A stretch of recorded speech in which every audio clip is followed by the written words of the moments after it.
Hello everyone, I am Mano Scaling, and I am here to help you today. I know you use this video to fall asleep, so before that, please like the video and subscribe to the channel, and also tell me where you are from and what time you are watching. Now get comfortable and relax. Story 1. My name is Jonathan. I'm 34. The path at Devil's Den State Park bent into a circle around me. I should have known better than to take the RV down those narrow Arkansas roads in late September. But Rachel had been insistent. "We need this," she'd said, her hand on my knee as we sat in our apartment that smelled like stale coffee and accumulated disappointments. "We need to remember why we got married." 7 years, and somewhere along the way we'd become roommates who occasionally fucked out of obligation rather than desire. The RV rental seemed like a grand gesture, a way to restart something that had quietly died without either of us noticing the exact moment it stopped breathing. Devil's Den State Park sprawled across the Boston Mountains in northwest Arkansas, a place where sandstone bluffs jutted from the earth like broken teeth, and caves gaped in the hillsides like mouths frozen mid-scream. The park ranger who checked us in, a weathered woman named Dolores with eyes the color of creek water, had given us a map and pointed to the trail system with a gnarled finger. "Stay on the marked paths," she'd said, her voice carrying a weight that seemed disproportionate to the simple instruction. "The old logging roads wind through here something fierce, easy to get turned around." Rachel had laughed, that bright sound I'd fallen in love with back when we were 23 and stupid with possibility. "We'll be careful," she'd promised, tucking the map into her jacket pocket. That was 3 days ago, before the paths started changing. Before I understood that some circles don't have exits. The RV park sat in a clearing surrounded by dense oak and hickory forest, the kind of woods that felt ancient and patient. Our spot was number 17, backed up against the tree line with a fire pit and a weathered picnic table. The RV itself was a 30-foot Winnebago that smelled faintly of mildew and someone else's cigarettes, but it had a bed and a kitchenette, and enough space that Rachel and I didn't have to sit directly next to each other when the silences got too heavy. That first night, we'd grilled hot dogs over the fire pit and drunk cheap wine from plastic cups. Rachel had talked about her mother's declining health, the way the dementia was eating her memories like moths through wool. I'd nodded and made appropriate sounds, but my mind had been elsewhere. On the promotion I'd been passed over for, on the fantasy football league I was losing, on anything except the woman across from me whose eyes held a desperate hope I didn't know how to answer. "Do you still love me?" she'd asked suddenly. The question dropped between us like a stone into still water. I'd opened my mouth to say yes, of course, but the words had caught in my throat.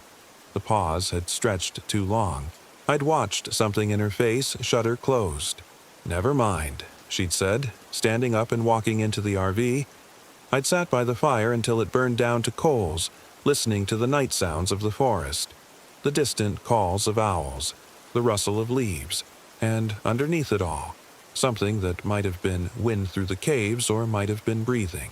The second day, we'd decided to hike the Butterfield Nature Trail, a 3-mile loop that supposedly offered views of the valley and took you past some of the park's notable geological formations. Rachel walked ahead of me, her ponytail swinging with each step, her shoulders rigid with unspoken resentment. I followed, keeping my eyes on the trail markers, blue blazes painted on trees at regular intervals. The forest closed in around us. Sunlight filtered through the canopy in dusty shafts, illuminating floating particles that looked like ash. The air smelled of decomposing leaves and something else, something mineral and old. We passed a family coming the other way. A father and 2 young boys, all of them red-faced and laughing. The father nodded at us, and one of the boys said something about seeing a deer near the caves. "How much further?" Rachel asked without turning around. I checked the map. We should have been about halfway through the loop. Maybe another 1.5 miles. She didn't respond. We walked in silence, our footsteps crunching on the packed dirt trail. That's when I noticed the first blue blaze that seemed slightly off. The paint looked fresher than the others, the color more vibrant. I almost said something, but Rachel was already moving past it, and I didn't want to give her another reason to be annoyed with me. The trail curved to the left, winding between two massive sandstone formations that leaned toward each other like gossiping giants. The temperature dropped as we entered the shadow between them, and I could hear water dripping somewhere nearby, each drop echoing in a way that suggested hollow spaces beneath our feet. When we emerged on the other side, I expected to see the valley overlook marked on the map. Instead, we were facing another section of trail that looked identical to one we'd passed about 20 minutes earlier. The same fallen log across the path, the same pattern of exposed roots snaking across the dirt. "Did we take a wrong turn?" Rachel asked, finally stopping and turning to look at me. I pulled out the map, studying it carefully. The Butterfield Trail was clearly marked as a simple loop with no major offshoots. "I don't think so. We've been following the blue blazes." She walked back a few steps, examining the trees. "There," she said, pointing to a blue mark on an oak trunk. "We're still on the trail." We continued walking. The forest seemed to press closer, the canopy thicker, blocking out more of the afternoon light. I checked my phone. No signal, which was expected this deep in the park, but the time display read 3:47 p.m. We'd started the hike around 1:30, which meant we should be nearing the end of the loop, not still wandering through identical-looking forest. Another 20 minutes passed. The trail curved right this time, taking us up a slight incline. At the top, we found ourselves back at the two leaning sandstone formations. "Jonathan," Rachel's voice had gone tight. "We've been here before. That's impossible. We've been walking forward the whole time. Look." She pointed at the ground near the narrow passage between the rocks. There, pressed into the soft earth, were our own footprints, my larger boot print next to her smaller one, heading in the direction we'd just come from. I stared at the prints, my mind trying to process what I was seeing. Maybe the trail doubles back. Maybe it's supposed to. We've been walking in a circle. She pulled the map from her pocket, unfolding it with shaking hands. "Show me where we are." I couldn't. The trail on the map was a simple loop, clearly marked, impossible to get lost on. But we were lost. Or we were walking in circles. Or the trail had somehow reconfigured itself around us. "Let's just keep going," I said, trying to sound calm.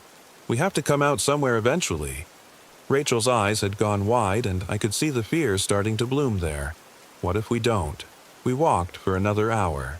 The sun should have been getting lower, casting long shadows and turning the light golden, but it seemed stuck in the same position, creating the same dappled pattern through the leaves. We passed the leaning rocks 4 more times.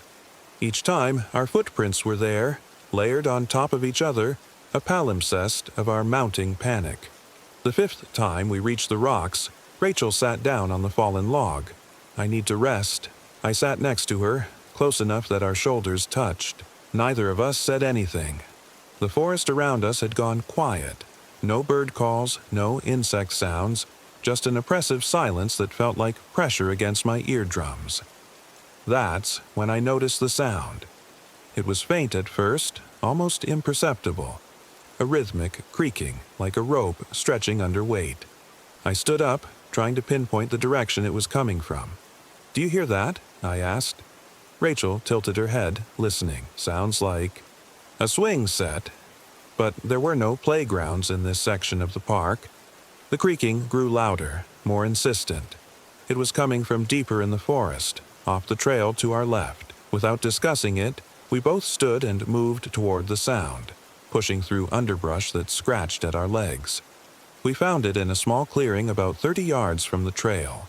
A tree, massive and ancient, with one thick branch extending horizontally about 15 feet off the ground. Hanging from that branch, swaying gently despite the complete absence of wind, was a rope swing. The seat was old wood, worn smooth by use, and it moved back and forth, creating that rhythmic creaking. Rachel grabbed my arm. "There's no one here." "Wind," I said, but even as the word left my mouth I knew it was wrong. The leaves on the surrounding trees hung perfectly still. The air was dead calm. But the swing kept moving, its arc precise and steady, as if invisible hands were pushing it. We backed away slowly, neither of us wanting to turn our backs on it. When we reached the trail, we started running. The blue blazes passed in a blur, and I didn't care anymore if we were following them correctly. We just needed to move, needed to get away from that clearing and that impossible swing. The forest flew past. My lungs burned. Rachel was slightly ahead of me, her breath coming in gasps. We ran until we couldn't run anymore, until we had to stop and bend over, hands on knees, dragging air into our screaming lungs. When I straightened up and looked around, my heart dropped. We were standing between the two leaning sandstone formations. Our footprints covered the ground like a map of our terror, some of them smeared from running. "No," Rachel whispered. "No, no, no." The sun hadn't moved. The shadows hadn't lengthened. It was still the same unchanging afternoon, trapped in amber. I pulled out my phone again. 3:47 p.m., the same time as before. I watched the display for a full minute. The numbers didn't change. "We need to go back to the RV," Rachel said. "Forget the trail. Just go back." "Which direction?" She spun in a circle, looking at the trees, the rocks, the trail markers. I don't know. I tried to remember which direction we'd come from when we started. The trailhead had been left, right. Everything looked the same. The forest had a sameness to it that made navigation feel impossible. Like every tree was interchangeable, every section of trail identical to every other. "We'll follow the trail backward," I decided. "Just reverse our direction." We started walking the opposite way, back through the narrow passage between the sandstone formations. The trail sloped downward, winding through the trees. I counted my steps, trying to create some sense of progress. 100 steps, 200, 300. The trail curved left, then right. We climbed a slight incline. We emerged between the two leaning rocks. "Fuck!" I shouted, the word echoing off the stone. "Fuck! Fuck! Fuck!" Rachel had started crying silently, tears streaming down her face. What's happening to us? I didn't have an answer. My mind, trained by years of engineering school and a practical career, couldn't process this. Trails didn't trap people. Physical space didn't fold back on itself. There had to be a logical explanation. We were just disoriented, just missing something obvious, just... The swings creaking echoed through the forest again, louder now, coming from all directions at once. "We're being herded," Rachel said suddenly, her voice gone flat and hollow. "Something is making us walk in circles. That's not possible." "Then explain it." She grabbed my jacket, her fingers digging in. "Explain how we've passed the same landmark 7 times. Explain why the sun isn't moving. Explain that fucking swing." I couldn't. My worldview, my entire understanding of how reality worked, was crumbling like old concrete. Let's try going off trail, straight through the forest. We'll hit a road or the campground or something." Rachel nodded, wiping at her face. We turned and plunged into the underbrush, pushing through tangled vines and low branches. Thorns caught at our clothes. Leaves slapped our faces. We climbed over fallen logs and splashed through a small creek, the water shockingly cold against our ankles. The forest should have opened up eventually. We should have hit a boundary, a fence, a road, something. Instead, it just kept going. The trees packed together more and more densely, until we were having to turn sideways to squeeze between them. And then we were standing between the two leaning sandstone formations again. Rachel screamed. It was a raw, primal sound that sent birds I hadn't realized were there bursting from the trees in an explosion of wings. She screamed until her voice gave out, until the sound dissolved into broken sobs. I sank to the ground, my back against one of the rocks. The stone felt cold through my jacket, cold in a way that went deeper than temperature. I stared at our footprints, dozens of them now, layered and confused, pointing in every direction. A map of our panic, a record of our entrapment. "The ranger," I said quietly. "Dolores. She told us to stay on the marked paths. She said the old logging roads wind through here, something fierce." Rachel had stopped crying. She was staring at nothing, her eyes unfocused. We did stay on the path. Maybe that's the problem. I stood up, an idea forming. Maybe the marked trail is the trap. Maybe we need to find one of those old logging roads. Oh, how? I studied the forest around us, looking for anything that suggested a road, a break in the trees, a depression in the ground, anything. There, about 20 feet to the right of the trail, the undergrowth seemed thinner, the trees spaced slightly further apart. It could have been nothing. Or it could have been a road that nature had been reclaiming for decades. We pushed through the brush toward it. The ground did feel more compact under our feet, and as we moved deeper into the trees, I could see the faint suggestion of ruts, the kind that heavy equipment would have left behind. This had been a road once. We followed it. The forest around us changed subtly. The trees were different species here, more pine than oak, and the air smelled of resin. The light had a different quality too, slightly more golden, as if we'd moved into a different time of day. Hope flickered in my chest. We were making progress. We were getting somewhere new. I checked my phone. 4:23 p.m. The time had changed. I almost laughed with relief. The old logging road curved to the left, climbing gradually. We walked for what felt like miles, our legs aching, our throats dry. Neither of us had thought to bring water bottles. We'd expected a 3-mile loop, not this nightmare odyssey. Ahead, through the trees, I could see a structure. Not the RV, something older, more weathered. As we got closer, I realized it was a cabin, small and decrepit, its roof partially collapsed and its windows dark and empty. "Maybe there's someone there," Rachel said, but her voice held no conviction. The cabin looked abandoned, maybe for decades. The porch steps had rotted through and vines had grown up the walls and through the broken windows.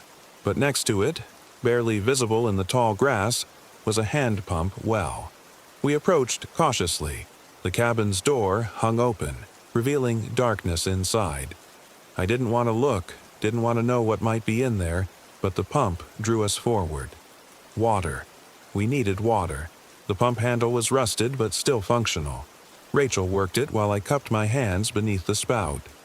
After several pumps, water began to flow, cold and clear and tasting faintly of minerals. We drank greedily, taking turns at the pump until our stomachs sloshed and our heads ached from the cold. That's when I saw the initials carved into the cabin's wall, just to the left of the door. They were old, weathered by years of rain and sun, but still legible. JM plus RT. My initials. Rachel's initials. Jonathan. Rachel's voice was barely a whisper. She was staring at the same carving. "It's a coincidence," I said, but the words felt hollow. "Lots of people have those initials. What's the date?" she asked. I looked at my phone. September 27th. I showed her the screen. "When's our anniversary?" My mouth went dry. September 29th. "In 2 days." She touched the carved initials with one finger. Someone carved our initials here. Someone knew we would come. The cabin's darkness seemed to pulse, to breathe. I could feel attention emanating from it, patient and hungry. This wasn't an abandoned structure, it was a trap, another part of the loop. "We need to leave," I said. "Where?" Rachel's laugh was bitter. "Where can we go? Every path leads back to those rocks. Every direction brings us in a circle. We're caught, Jonathan. Something has us, and it's not letting go." I wanted to argue, to insist that there was a rational explanation, but I couldn't. The evidence was overwhelming.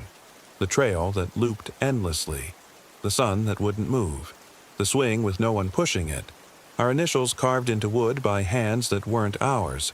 We were inside something, inside a place that didn't follow normal rules, inside a trap that had been waiting for us. "Then we fight," I said. "We don't just give up." "Fight what? How do you fight a place?" I didn't know, but standing here accepting our fate felt worse than trying anything, no matter how futile. I grabbed her hand. "Come on." We moved away from the cabin, back onto the old logging road. This time I watched everything. The trees, the ground, the quality of light. I was looking for seams, for places where reality didn't quite match up, for the edges of whatever had caught us. The road led us past a clearing where 3 deer stood perfectly still, watching us. Their eyes reflected the light like mirrors, and they didn't move. didn't even blink as we passed. The road turned right, descended into a hollow where a dry creek bed snaked between moss-covered boulders. At the bottom of the hollow, someone had stacked stones into a cairn about 4 feet tall. No, not someone. We had stacked those stones. I remembered doing it, except I didn't remember. The memory was there, but not mine. Like recalling a dream someone else had told me about. Rachel made a sound halfway between a laugh and a sob. This is wrong. This is all so fucking wrong. The road climbed out of the hollow. At the top, the trees parted, and we could see the valley spread out below us. Except it wasn't the valley. It was the campground. I could see RVs parked in neat rows, could see the ranger station, could even see our own Winnebago in spot 17.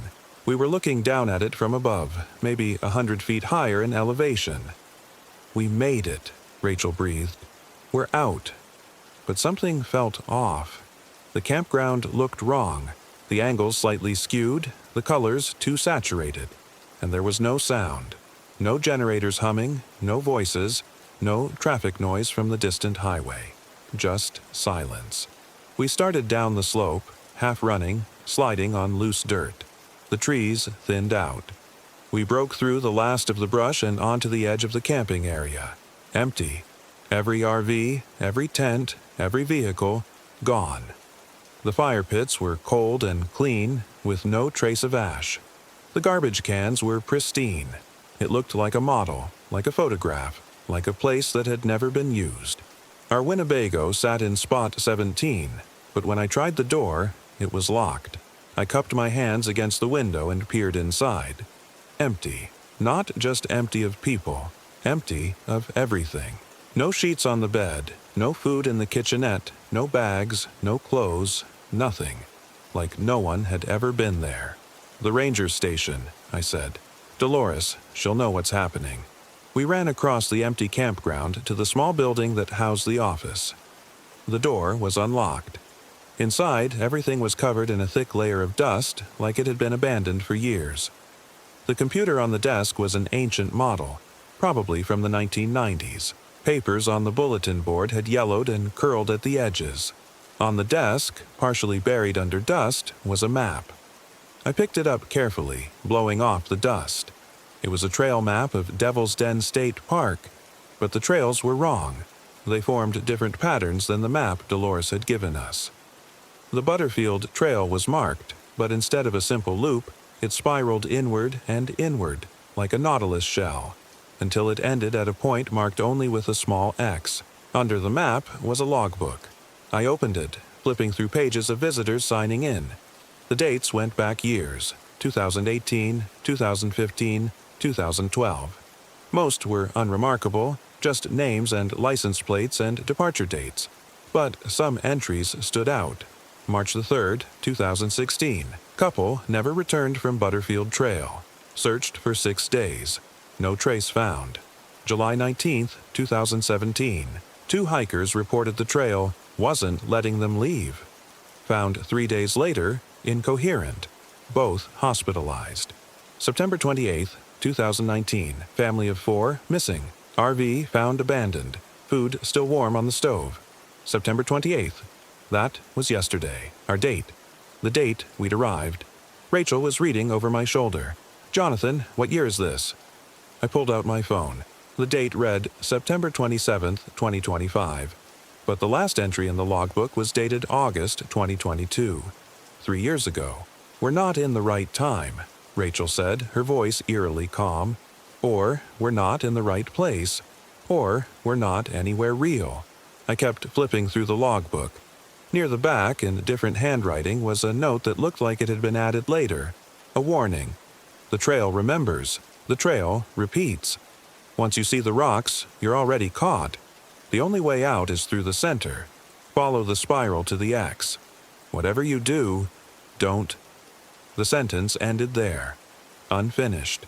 The ink had smeared, as if the writer's hand had been pulled away while still writing. Follow the spiral. I read aloud. "We've been trying to get out. Maybe we need to go in. In where?" I held up the spiral map. To the center, to the X. Rachel stared at the map, at the way the trail wound tighter and tighter. That's insane. That's walking right into whatever this is. We're already in it. We've been in it since we passed those rocks the first time. Maybe the only way to end the loop is to reach the center. Or maybe that's exactly what it wants. Maybe we walk to the center and that's it. That's where we disappear like all those other people. She was probably right. This felt like a trap, like walking willingly into a mouth that was already closing around us. But what was the alternative? Keep walking in circles until we died of thirst or hunger or simple despair? At least this was action. At least this was a choice. "I'm going," I said. "You can stay here if you want." Rachel laughed, a sound with sharp edges. "Stay here in this dust tomb? Alone? No. If we're doing something this stupid, we're doing it together." We left the ranger station and walked back into the forest. Finding the trail was easy now. I could see the blue blazes as if they were glowing, and I understood in some deep, wordless way that they had always been guiding us, not out, but in, deeper and deeper with each circuit. The trail wound between the leaning rocks. We passed them without stopping this time, without looking at our layered footprints. The path began to spiral more obviously now, the curves tighter, the way ahead darker. The trees pressed close, their branches interlocking overhead until only scattered fragments of sky showed through. The temperature dropped. Our breath started misting in the air, though it was late September in Arkansas and should have been warm. The trail grew steeper, descending. We were going down into the earth, though the path never seemed to actually go underground. It was like we were walking on the surface while simultaneously sinking into something beneath. Strange things began appearing alongside the trail. A child's bicycle, the metal frame rusted and bent, a pair of hiking boots, laces still tied, positioned as if someone had stepped out of them and kept walking. A Polaroid photograph showing two people I didn't recognize, both of them smiling at the camera from what looked like this same forest. Written on the white border in faded ink, "Help us. We can't find the way back." More objects littered the path the further we went.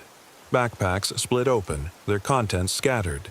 A tent, still staked down but shredded as if by massive claws. A cell phone, cracked and dark. Another phone. A dozen phones, actually, scattered like dropped coins. Rachel picked one up. The screen was shattered, but when she pressed the power button, it flickered to life. The battery was somehow still charged. The lock screen showed a date, September 27th, 2025. The same as ours. She swiped it open, no password, and went to the photos. The pictures showed a young couple, early 20s, taking selfies on what was clearly the Butterfield Trail. There was a video. Rachel pressed play. The video was shaky, filmed while walking. A male voice, breathless. "Keep passing the same rocks. Sarah thinks we should just camp here and wait for morning. But I don't know, man. Something feels wrong. The sun hasn't moved. It's been 3 hours and the sun is still in the same..." The video cut off. The next video was darker, filmed at what should have been night. The same male voice, but terrified now. "Something is following us. We can hear it. It sounds like the trail itself is moving, like the earth is breathing. Sarah, come back. Don't go toward..." Screaming, the video ended. The final video was 4 seconds long. Just a shot of the forest, too dark to make out details. But, in the background, barely audible, was a sound that made my skin crawl. The rhythmic creaking of a rope swing. Rachel dropped the phone. We didn't speak. We kept walking.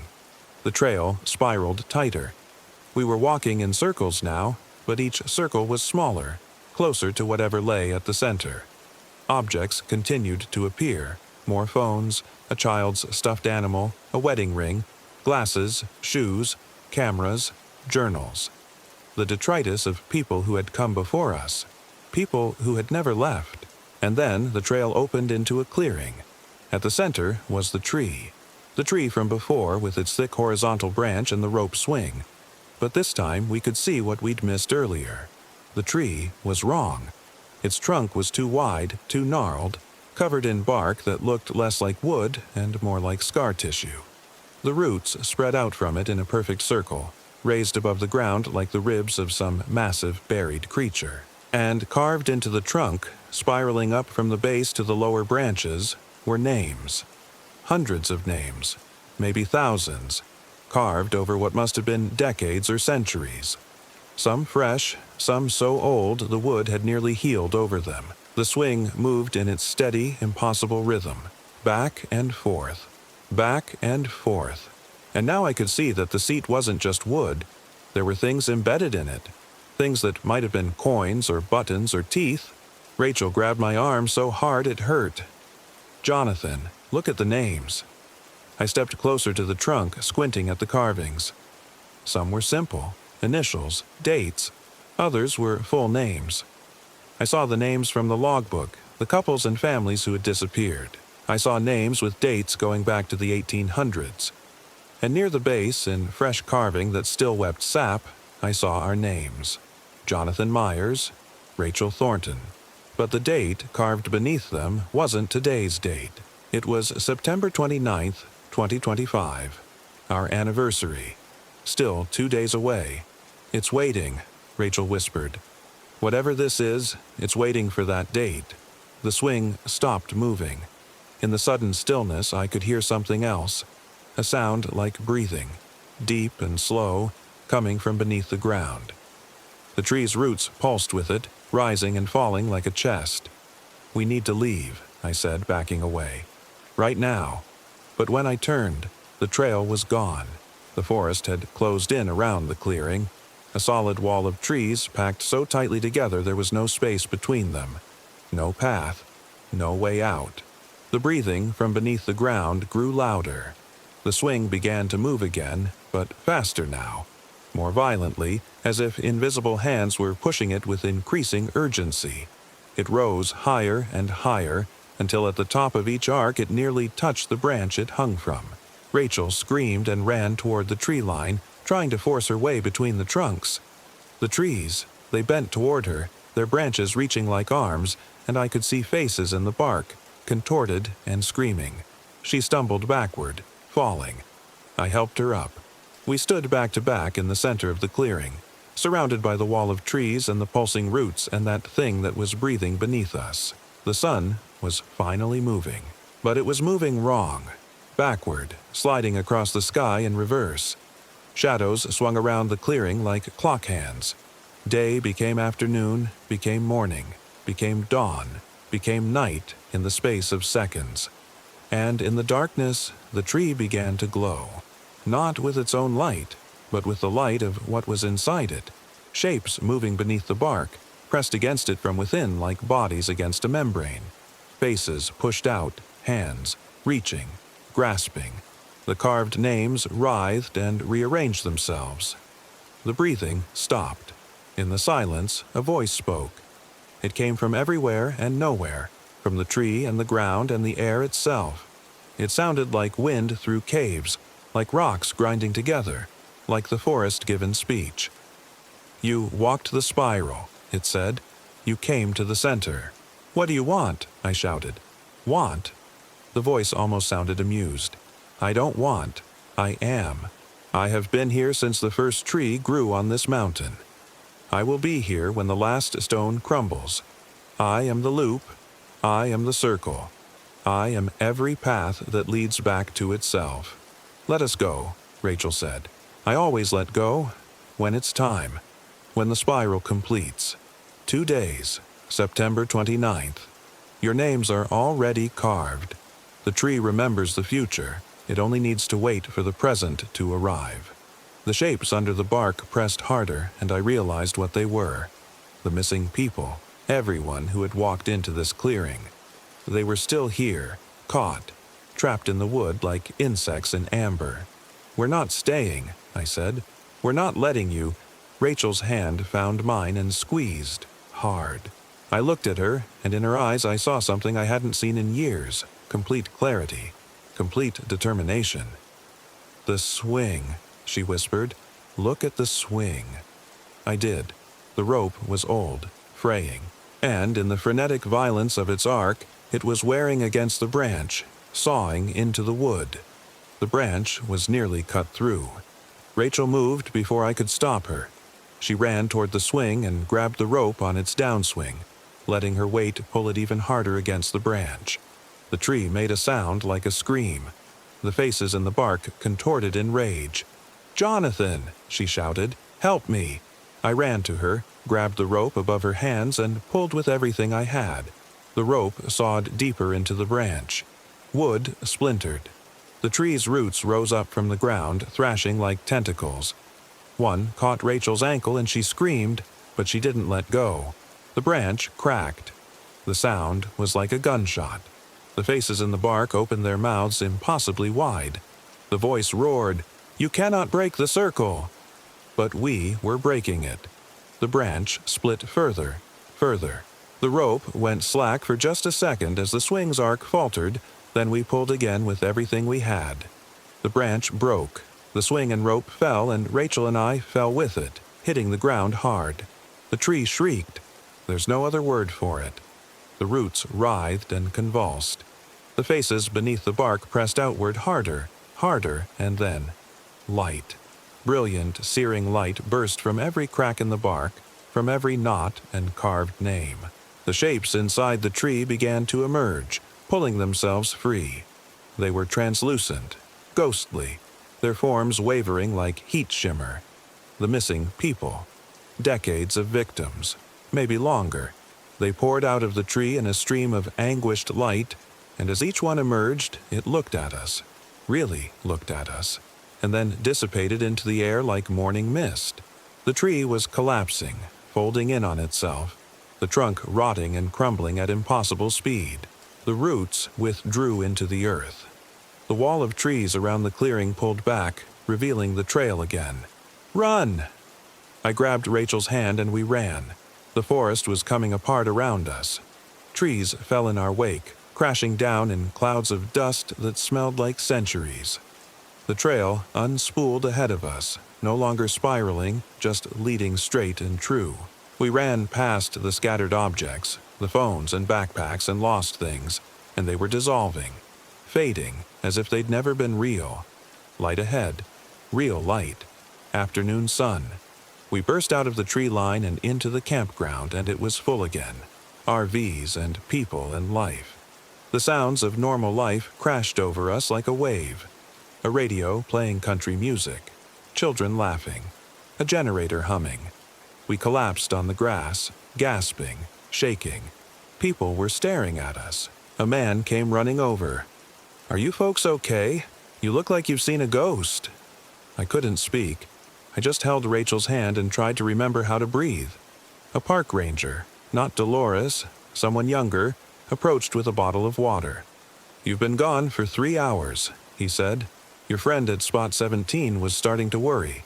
3 hours? Rachel's voice cracked. "We've been out there for..." It felt like days. The ranger frowned. "You folks went out around noon. It's just past 3 now. You must have gotten pretty disoriented. The trails can be confusing if you're not familiar with them." I looked at my phone. 3:14 p.m., September 27th, 2025. The same day we'd started. Not days later. Not trapped in frozen time. Just 3 hours. "The Butterfield Trail," I said. "The loop. We kept..."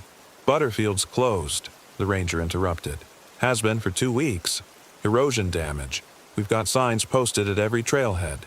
Rachel and I looked at each other. The map Dolores had given us showed the trail clearly marked and open. But Dolores hadn't been young. Dolores had looked like she'd been working at this park for decades. Dolores with her Creekwater eyes and her warning about the old logging roads. "Did a ranger named Dolores check us in?" I asked. 2 days ago?" The young ranger shook his head. "No one named Dolores works here. I checked you folks and myself when you arrived at noon today." The world tilted. Rachel made a small sound, halfway between a laugh and a sob. "We'd arrived today. Not 3 days ago. Today. At noon. And it was now 3:14 p.m. "Can we see the ranger station?" Rachel asked. "The logbook." The ranger looked confused but led us across the campground. The station was clean and modern with new computers and fresh paint. No dust, no yellowed papers. The logbook on the desk showed entries from the past week, all recent, all normal. No disappearances, no warnings. "I need to see the trail maps," I said. He pulled out a current map. The trails were laid out logically, clearly. The Butterfield Trail was marked with a red X and the words, "temporarily closed." No spiral, no X at the center, just a simple loop, currently inaccessible. We stumbled back to our RV, spot 17. Inside, everything was as we'd left it. Our clothes, our food, our books.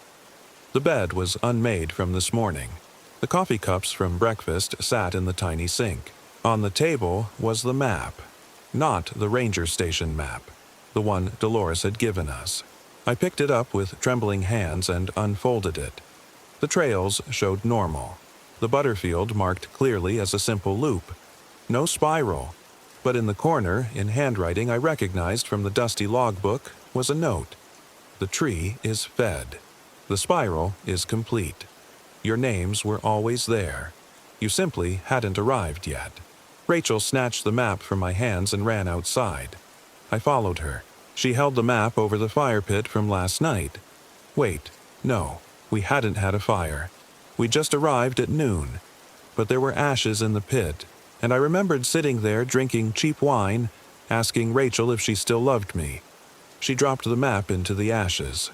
It caught fire immediately, burning with a blue flame that smelled like resin and old wood. We sat by the fire pit, the one we had and hadn't used, and watched the map burn. Neither of us spoke for a long time. "What happened to us?" Rachel finally whispered. I didn't know. We'd spent 3 hours in the forest according to the ranger, but we'd lived days in that place. We'd found a cabin that shouldn't exist. We'd seen our names carved into a tree that had collapsed to dust. We'd walked an endless loop until we'd broken free. Or had we broken free? The note on the map suggested something else. Your names were always there. You simply hadn't arrived yet. The tree had our names, with a date 2 days from now, September 29th, our anniversary. "Maybe we should leave," I said. "Right now. Just pack up and go." Rachel was staring at the dying flames. "And go where? If that thing is real, if it exists outside normal time, does it matter where we are on September 29? She was right. The tree, or whatever the tree represented, had known we were coming. It had known our names, our anniversary, everything. It had been waiting for us. Maybe it still was. That night, we locked every door and window in the RV. We lay in bed together, not sleeping, listening to the sounds of the normal campground around us. People talking, music playing, the mundane sounds of families on vacation. But underneath it all, if I listened carefully enough, I could hear something else. A rhythmic creaking, distant and faint, like a rope swing moving in the wind. Except there was no wind. The next day, September 28th, we tried to act normal. We made breakfast. We sat outside and read books. We talked to our neighbors, a retired couple from Texas who told us about the best barbecue places in Arkansas. Everything was fine, everything was normal, but I couldn't shake the feeling that we were waiting, that something was still counting down. Rachel felt it too. I could see it in the way her eyes kept drifting to the forest, in the way she flinched at sudden sounds. We'd been let go, or so it seemed, but neither of us believed it was over. That evening, as the sun was setting, painting the sky in shades of orange and purple, I found something in the dirt next to our RV's tire. Carved into the ground, as if scratched there by a stick or a fingernail, were 2 words: "Tomorrow comes." I didn't show Rachel. I scraped dirt over it with my boot and walked back inside. We decided to stay awake all night. If September 29th was significant, if that was the date the tree had marked, then we would face it conscious and together. We made coffee, strong and bitter, and sat at the small table in the RV, cards spread between us for a game neither of us could concentrate on. "Do you remember what you were going to say?" Rachel asked suddenly. It was just past midnight. Technically September 29th now. "When?" "That first night, by the fire that I don't remember but you do. When I asked if you still loved me, I set down my cards. I was going to say yes, but you hesitated. Because," I struggled for words, because I didn't know if yes was true. We'd been so distant. I didn't know if what we had was still love or just habit. She nodded slowly. And now, after walking in circles together, after seeing impossible things, after holding her hand while we broke the branch and watched ghosts stream into the sky, after 3 hours that were days, after terror that bound us tighter than 7 years of marriage ever had. Now I know, I said. I love you. I never stopped. I just forgot how to see it. Rachel's eyes filled with tears. She reached across the table and took my hand. I'm scared, Jonathan. I'm so scared of what's coming. Me too. We sat like that, hands clasped as the hours crawled toward dawn. At some point, the campground went completely silent. No generators, no voices, no distant traffic. Just silence pressing in from all sides.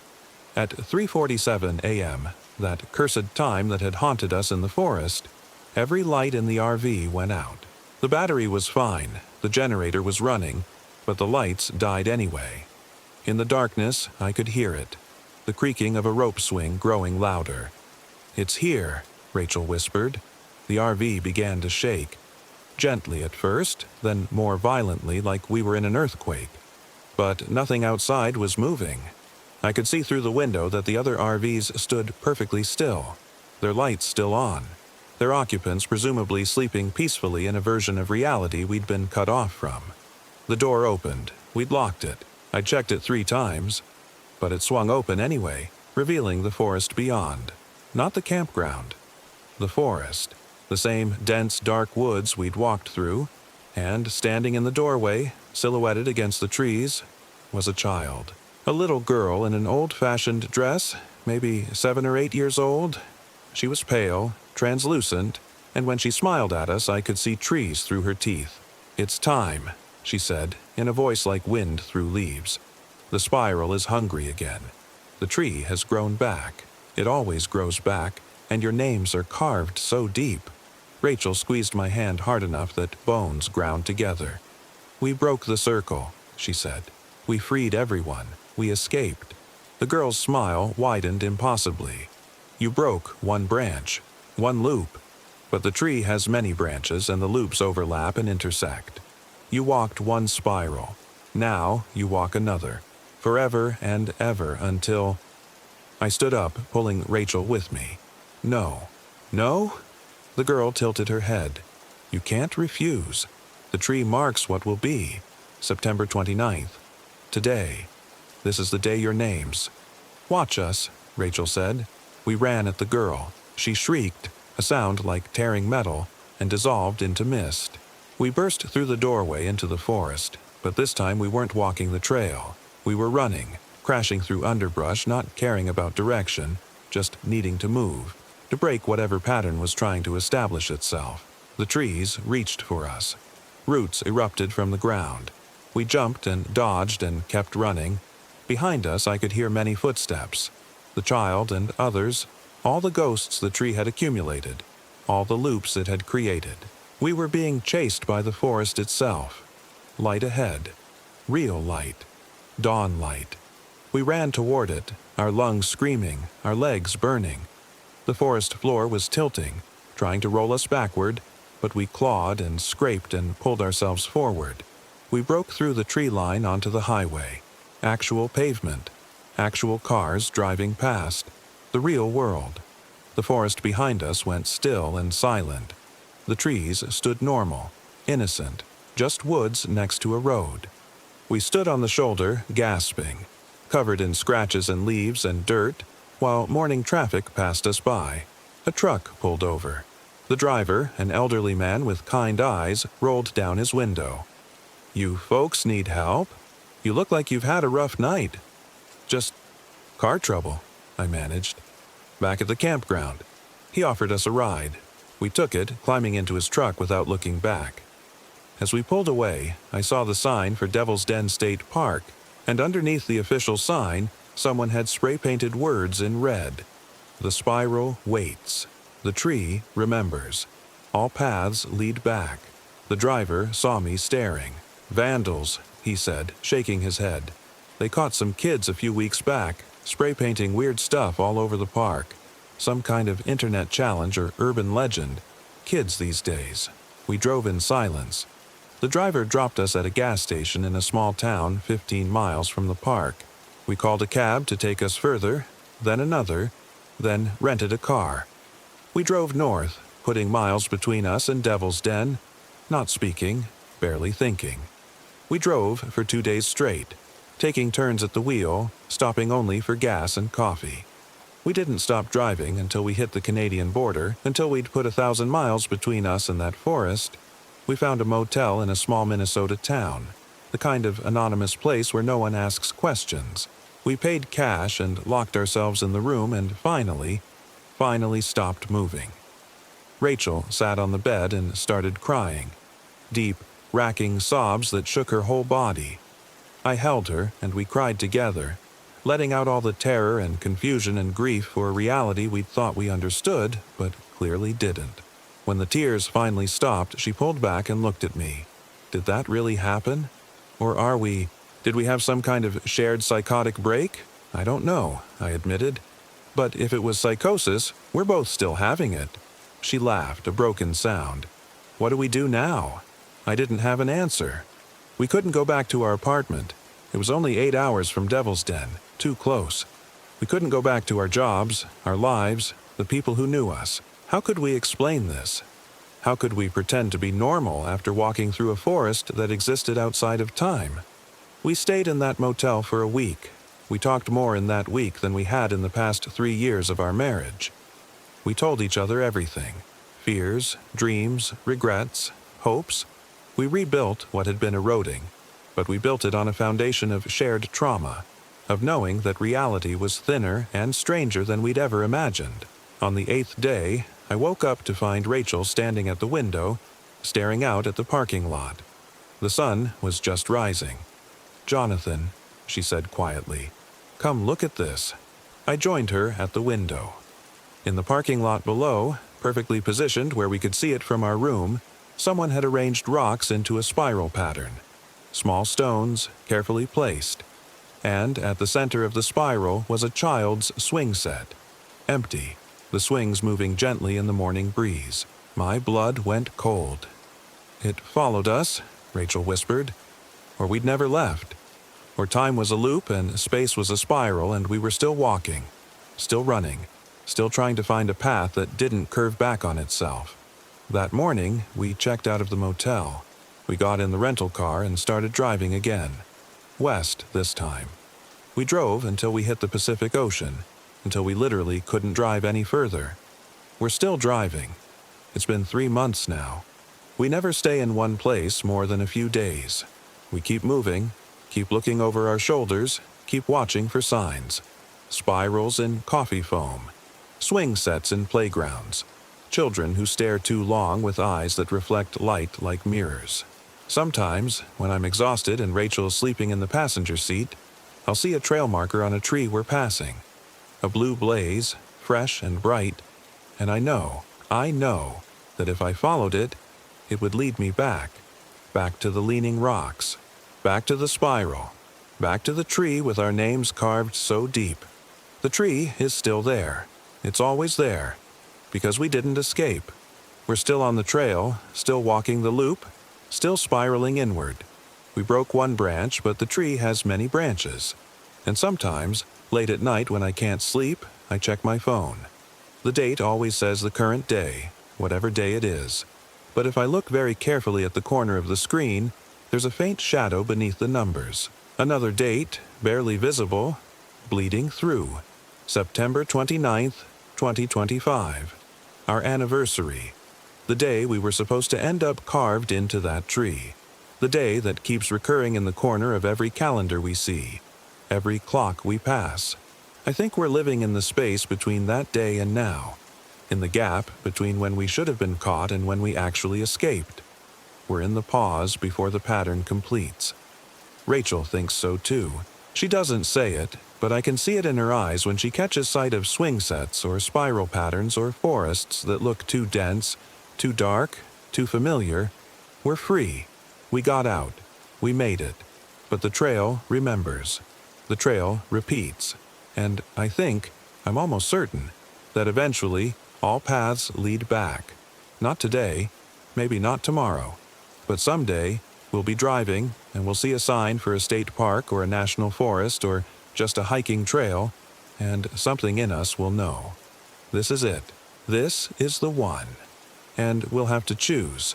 Keep running forever or walk the spiral one more time and find out what waits at the center. I don't know which choice we'll make.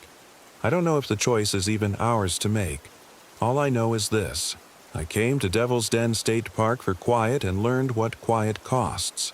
The price is never knowing if you're really free or if you're still walking in circles, passing the same landmarks over and over, convinced you're making progress while the path bends around you like a noose pulling tight.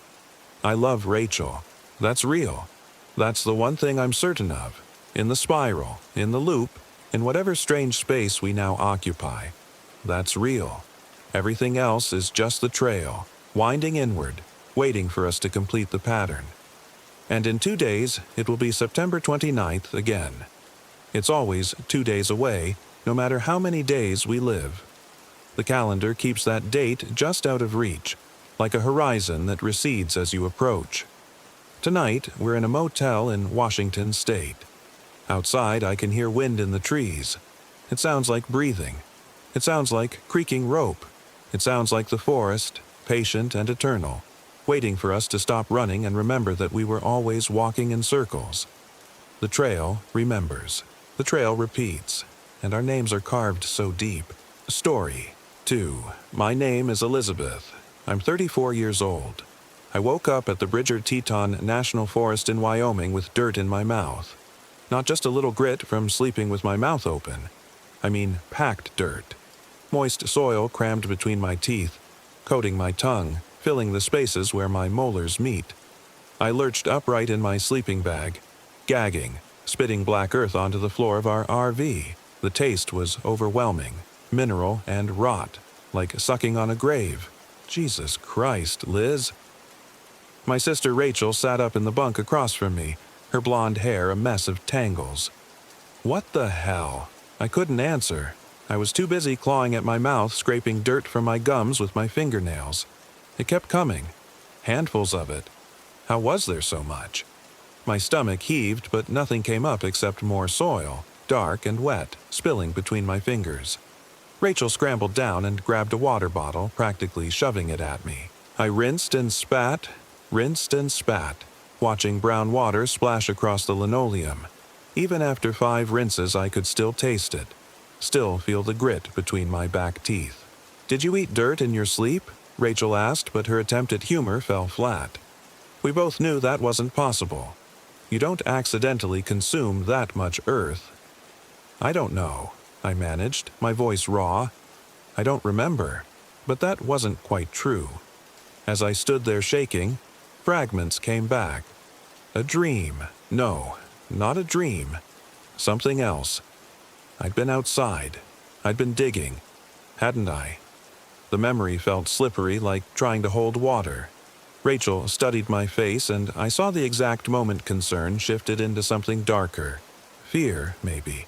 We'd been out here for 3 days, just the two of us in our dad's old RV, trying to reconnect after years of growing apart. Our lives had diverged sharply after college. She became a nurse in Seattle.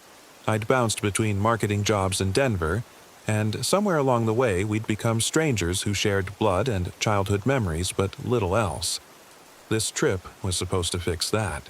Get back to nature, back to the sisters we used to be. "Check your hands," Rachel said quietly. I looked down. My fingernails were black crescents of packed dirt. My palms were streaked with soil. My bare feet, when had I taken off my socks, were absolutely caked in mud up to my ankles. Oh, God. The RV tilted slightly as I stumbled to the tiny bathroom. In the mirror, I saw dirt smeared across my chin, my cheeks. A leaf was stuck in my hair. My pajamas, gray cotton shorts and a tank top, were stained with grass and mud, especially the knees. I'd been outside, crawling, digging. The knowing sat in my chest like a stone, but the memory wouldn't surface. Just flashes. Darkness, the smell of pine needles, my hands in cold earth, the sensation of roots breaking. "Liz?" Rachel knocked softly. "You okay?" "No." I turned on the sink and started scrubbing my hands, watching the water run brown. "Something's wrong with me. You probably had a night terror or something. Sleepwalking episode. The altitude, maybe? We're at like 8,000 feet. But she didn't sound convinced. And I wasn't buying it either. I'd never sleepwalked in my life. And even if I had, why would I eat dirt? Why would anyone? I finished washing and emerged to find Rachel already dressed in jeans and a flannel shirt, pulling on her hiking boots. Morning light filtered through the RV's small windows, catching dust motes in the air. Outside, the forest was thick with lodgepole pines, their straight trunks crowding close to our campsite. We were parked in a dispersed camping area off Forest Road 3260, miles from the nearest developed campground. We'd wanted solitude. We'd found it. "I'm going to check outside," Rachel said. "See if there are tracks or whatever." I nodded, pulling on my own clothes with trembling hands. My mouth still tasted like soil no matter how much I rinsed it. The sensation was making me nauseous, this persistent, earthy taste coating my tongue. By the time I joined her outside, Rachel had already circled the RV twice. The morning air was cold enough to see our breath, the sun just starting to burn through the trees. Our site was a small clearing surrounded by dense forest, the kind of place that felt peaceful in daylight and probably terrifying after dark. "Liz." Rachel's voice was tight. She was crouched near the RV's rear bumper, staring at the ground. "Come here." I walked over, my boots crunching on pine needles, and looked where she was pointing. Footprints. Bare footprints in the soft earth. Small feet, my feet, leading from the RV's door into the woods. The trail was clear for about 20 yards before disappearing into thicker undergrowth. But that wasn't the disturbing part. The disturbing part was what lay next to the trail.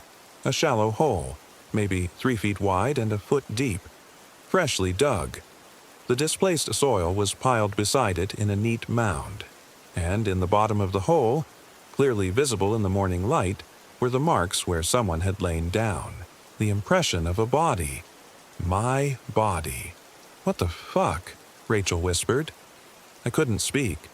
I stared at that hole, at the body-shaped depression in the earth, and something ancient and terrified uncoiled in my gut. I'd been in there. I dug that hole and climbed inside and... What? Covered myself?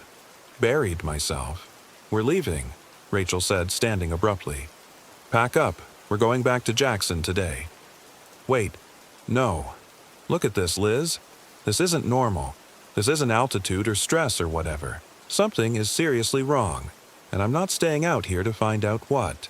Part of me wanted to argue, to insist that we were overreacting, that there had to be a rational explanation, but a larger part, the part that could still taste soil in my mouth, agreed completely. We started breaking down camp with frantic efficiency. Rachel went to disconnect the water and power while I began securing items inside the RV. But as I moved through the small space, I noticed something that made me freeze. The floor was clean. Earlier, I'd spat dirt all over it, brown water and soil everywhere. Now it was spotless, as if it had been wiped down. But neither of us had cleaned it. "Rachel," my voice cracked. "Did you mop the floor?" "What? No. Why would I?" She appeared in the doorway and stopped, seeing my expression. "What's wrong?" "The dirt I spat out. It's gone." We both stared at the clean linoleum. A silent moment stretched between us, and in that moment I felt the forest watching through the windows. Really watching, with attention and intent. "Okay," Rachel said carefully. "Okay, we're definitely leaving. Right now." She jumped into the driver's seat and turned the key. The engine coughed, sputtered, and died. She tried again. Same result. A third time. Nothing but a clicking sound. "No, no, no, no, no." Rachel was frantically pumping the gas pedal, turning the key over and over. "Come on, you piece of shit. Start." But the RV wouldn't start. My dad's ancient 1995 Winnebago, which had run perfectly for the entire drive from Colorado, was now completely dead. "Battery?" I suggested weakly. "It's not the battery." Listen to that click. That's the starter. Rachel's face was pale. And we don't have cell service out here to call anyone. She was right. We'd known that coming in. Part of the appeal, actually. No phones, no distractions, just nature and sisterhood. Now that isolation felt like a trap. The ranger station, I said. It's about 7 miles back down the road. We could walk it. Rachel nodded slowly. Yeah, okay.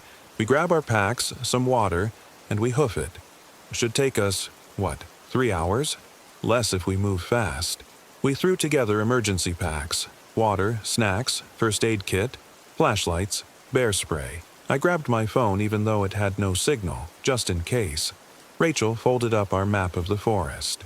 As we worked, neither of us mentioned the obvious question hovering in the air. What if this wasn't a coincidence? What if something was trying to keep us here? We set out around 9 in the morning, leaving the RV behind. The dirt road stretched through the forest in both directions, deeply rutted and barely wide enough for a vehicle. We headed south, back the way we'd come, walking fast. The sun was higher now, warming the air, but the temperature drop under the trees was noticeable. Everything smelled like pine sap and decaying vegetation. For the first hour, we didn't talk much. Rachel was setting a punishing pace, and I was struggling to keep up while battling waves of nausea. That dirt taste wouldn't leave my mouth. Every swallow made me want to gag. Around hour 2, Rachel finally slowed down. We should be seeing the turnoff to Soda Lake soon, she said, studying the map. It's a landmark. We're making good time. But when we rounded the next bend, there was no turnoff. Just more road, more trees, more of the same. Maybe it's further than I thought, Rachel muttered. We kept walking. Another 30 minutes passed. The forest felt denser now, the trees pressing closer to the road. I started noticing things I hadn't before. The absolute silence. No birds, no wind in the branches, just our footsteps and breathing. Rachel. I stopped walking. Have you seen any animals? At all? She paused, looking around with a frown. Now that you mention it, no. That's weird, right? This forest should be full of wildlife. I haven't even seen a squirrel. We stood there in the oppressive quiet, and I felt that watching sensation again. Something observing us from between the trees. Not threatening, exactly. Just interested, like we were specimens in an experiment. Come on. Rachel's voice was tight. We need to keep moving. But 20 minutes later, we were back at the turnoff to our campsite. That's impossible, I said, staring at the familiar rutted path leading into the trees. We walked south for over 2 hours. We should be miles from here. Rachel's hands were shaking as she unfolded the map. We didn't turn around. We didn't take any side paths. This road goes straight to the ranger station. Then how are we back here? Neither of us had an answer. Rachel looked at the map again, then at the road, then back at the map. Her face was doing this thing it used to do when we were kids, and she was trying not to cry, jaw clenched, eyes too wide. Okay, she said. Okay, new plan. We go east through the forest. Straight through, no roads. Just aim for lower elevation. Eventually we'll hit Highway 191 or Jackson Lake or something. Through the forest? Rachel, we could get lost. We're already lost. Her voice cracked. This place is fucking with us. The road doesn't work. Our RV doesn't work. I woke up, and you had a mouthful of grave dirt. So, yes, we're going through the goddamn forest, because at least that's a direction that isn't this cursed road. She had a point, but the thought of pushing into those silent trees made my skin crawl. We checked our supplies, still had most of our water, some protein bars, the bear spray, and oriented ourselves using Rachel's compass. Then we left the road and entered the woods. The forest swallowed us immediately. Dense underbrush grabbed at our clothes. Fallen logs blocked our path, forcing us to climb over or navigate around. The lodgepole pines grew so thick in places that we had to turn sideways to squeeze through. And still, that unnatural silence. No birds, no insects, nothing but our ragged breathing and the snap of twigs under our boots. After an hour of brutal hiking, Rachel checked the compass. We're heading east. That's good. We should... She stopped. I watched the color drain from her face. What? I moved beside her and looked at the compass. The needle was spinning. Not pointing north, just rotating in slow, lazy circles. Broken, I suggested, but I knew better. Rachel pulled out her phone. No signal, obviously, but the compass app should still... She trailed off, staring at the screen. Her digital compass was doing the same thing. Spinning, uselessly. We need to keep going, I said. Just pick a direction and stick with it. Which direction, Liz? We don't know which way is which anymore. She was right, but we couldn't just stand there. I pointed to the sun, barely visible through the canopy. The sun rises in the east and sets in the west. It's afternoon, so that's west. We go away from it. It was basic navigation, and it gave us something to follow. We pushed forward, using the sun's position to maintain our heading. But as the afternoon wore on, I started noticing something wrong. The sun wasn't moving across the sky. It hung in the same position, hour after hour, maintaining that late afternoon angle. I didn't mention it to Rachel. She was barely holding it together as it was, jumping at every shadow, flinching when branches cracked. But I knew. Time wasn't working right here. The forest had its own rules. Around what I estimated to be 5 o'clock, though my watch had stopped at 2:47, we stumbled into a clearing. In the center sat a small cabin, so weathered and decrepit it looked like it might collapse in a strong wind. The windows were dark holes. The door hung open at an angle. Should we check it for supplies? Rachel asked. Or avoid it completely? Before I could answer, I smelled it. Smoke. Wood smoke. Faint, but distinct. And something else underneath. Something organic and rotten. Someone's there, I whispered. We crept closer, every instinct screaming at us to run the other way. But where would we run to? The sun wouldn't move. The compass wouldn't work. We were trapped in this forest, and maybe whoever was in that cabin could tell us why. Rachel reached the door first and pushed it open wider. It groaned on rusted hinges. Inside was darkness and that smell, smoke and rot and something sickeningly sweet, like overripe fruit. "Hello," Rachel called. "We're lost. We need help." No answer. We stepped inside. The cabin was a single room with a dirt floor. A cold fireplace sat against one wall. A crude wooden table occupied the center. And on that table, arranged in a perfect circle, were 7 pairs of shoes. All different sizes. All caked with dried mud. Rachel. My voice was barely a whisper. We should go. But she was staring at the shoes, and I saw recognition flash across her face. Those are hiking boots. Brand new ones. Like the ones we saw on Amazon before this trip. She was right. They weren't vintage or weathered. They were modern boots, maybe a few months old at most. I moved around the table, my boots silent on the packed earth floor, and that's when I saw it. A hole in the far corner, about 3 feet wide, freshly dug, and beside it, a rusted shovel with soil still clinging to the blade. Oh, God. Rachel breathed behind me. She'd seen it too. We both knew what that hole was for. The same kind I'd made last night. A grave, or something pretending to be one. That's when I heard it. A sound from outside the cabin. Scraping, like fingernails on wood. Then a voice, muffled and distant. Elizabeth. Rachel. Our names. Something outside knew our names. Rachel grabbed my arm, her grip painful. We stood frozen, listening. The scraping moved around the cabin's exterior, slow and deliberate. Then it stopped at the door. A figure appeared in the doorway, backlit by the strange, unchanging sunlight. At first, I thought it was a person, but as my eyes adjusted, I realized the proportions were wrong. The arms too long, the head too large. It stood there, swaying slightly, and when it spoke again, the voice came from the wrong place. Not from where a mouth should be, but from its chest, or maybe from the ground beneath it. You shouldn't have come here. It stepped into the cabin, and I saw its face, or the thing where a face should be. Smooth, featureless, like a mannequin head made of bark and moss. Its eyes were just indentations, but I felt them looking at us anyway. Rachel screamed and bolted for the back wall, but there was no back door. We were trapped. The thing moved toward us with that same swaying motion, its two long arms reaching. I did the only thing I could think of. I grabbed the shovel and swung it as hard as I could. The blade connected with the thing's torso with a sound like splitting wood. It staggered back but didn't fall, didn't bleed, just stood there, the knot face tilted at us quizzically. "Run!" I grabbed Rachel's hand and we charged the door, shouldering past the creature. Its arm swept out, fingers like branches catching in Rachel's hair, but I yanked her forward and we tumbled out into the clearing. We ran, crashed through the underbrush without any thought to direction.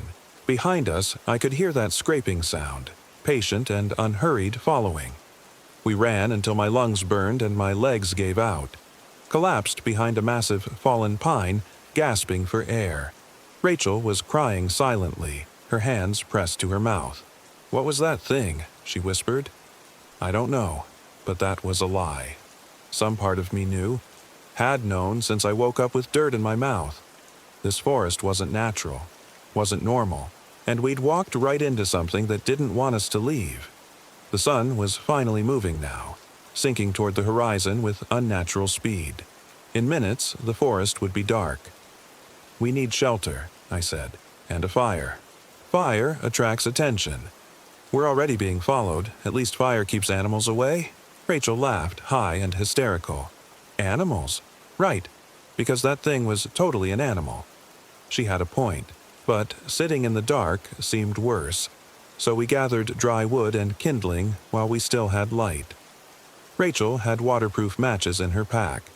We built a small fire in a depression between two large rocks, hoping the stones would reflect the heat and hide some of the light. As darkness fell, the forest changed. That silence lifted, replaced by sounds. Not natural sounds, no crickets or owls. These were different. Scraping, dragging, and voices. Multiple voices, calling from various directions. Elizabeth, Rachel, our names over and over, in tones ranging from whispered to shouted. Sometimes the voices sounded human. Sometimes they sounded like wind through a tunnel. Sometimes they sounded like dirt sliding over dirt. We sat back to back, feeding the fire, not speaking. What was there to say? We were lost in a forest that didn't follow natural laws, being hunted by things that shouldn't exist. All our plans, walk to the ranger station, hike out, find help, had failed. We were prey now, and we both knew it. Around midnight, though my stopwatch was useless for telling time, Rachel finally spoke. "Last night, when you were outside, I heard you." I turned to look at her. Her face was haggard in the firelight, streaked with dirt and tears. "What did you hear?" I asked. "Digging. I woke up around 3 and I heard you outside the RV. Digging. I thought you were just, I don't know, burying trash or something. So I went back to sleep." Her voice broke. "I should have checked on you. Should have stopped you. It's not your fault. But what if it is? What if whatever's happening to you is because I didn't? Rachel." I grabbed her hand. "This place was here before we arrived. This would have happened no matter what you did or didn't do." We sat in silence after that. The voices continued their calling. Sometimes close, sometimes far. I thought about that hole I'd dug. That body-shaped depression in the earth. What had I been trying to do? Bury myself? Return to the soil? The dirt in my mouth had tasted like home. That thought terrified me more than the voices, more than the creature in the cabin. Some part of me had wanted to be in that hole, had needed it, and I could feel that need growing again, like a thirst I couldn't identify. My fingers itched to dig, to burrow down into the cool, dark earth and... "Liz," Rachel was shaking me. "Your hands." I looked down. I'd been clawing at the ground without realizing it. My fingernails were packed with dirt again. I dug a small hole beside me, maybe 6 inches deep. "It's calling me," I whispered. "The earth. I can feel it calling." "No." Rachel's voice was firm. "You're my sister. You're Elizabeth fucking Morrison, and you don't listen to creepy forests. You fight it. But how do you fight the ground beneath your feet? How do you resist gravity? The fire crackled, and in its light I saw movement in the trees. Multiple shapes circling our camp. Human-shaped, but wrong. Like the thing in the cabin. They didn't approach, just watched from the darkness beyond the firelight. "They're waiting," Rachel said. "Waiting for the fire to die." She was right. We had maybe an hour of wood left. After that... "I'm sorry," I said. "I'm sorry I suggested this trip. Sorry I brought you here." "Shut up. We're getting out of this." But neither of us believed it. We could feel the inevitability settling in, heavy as the night air. This forest had us.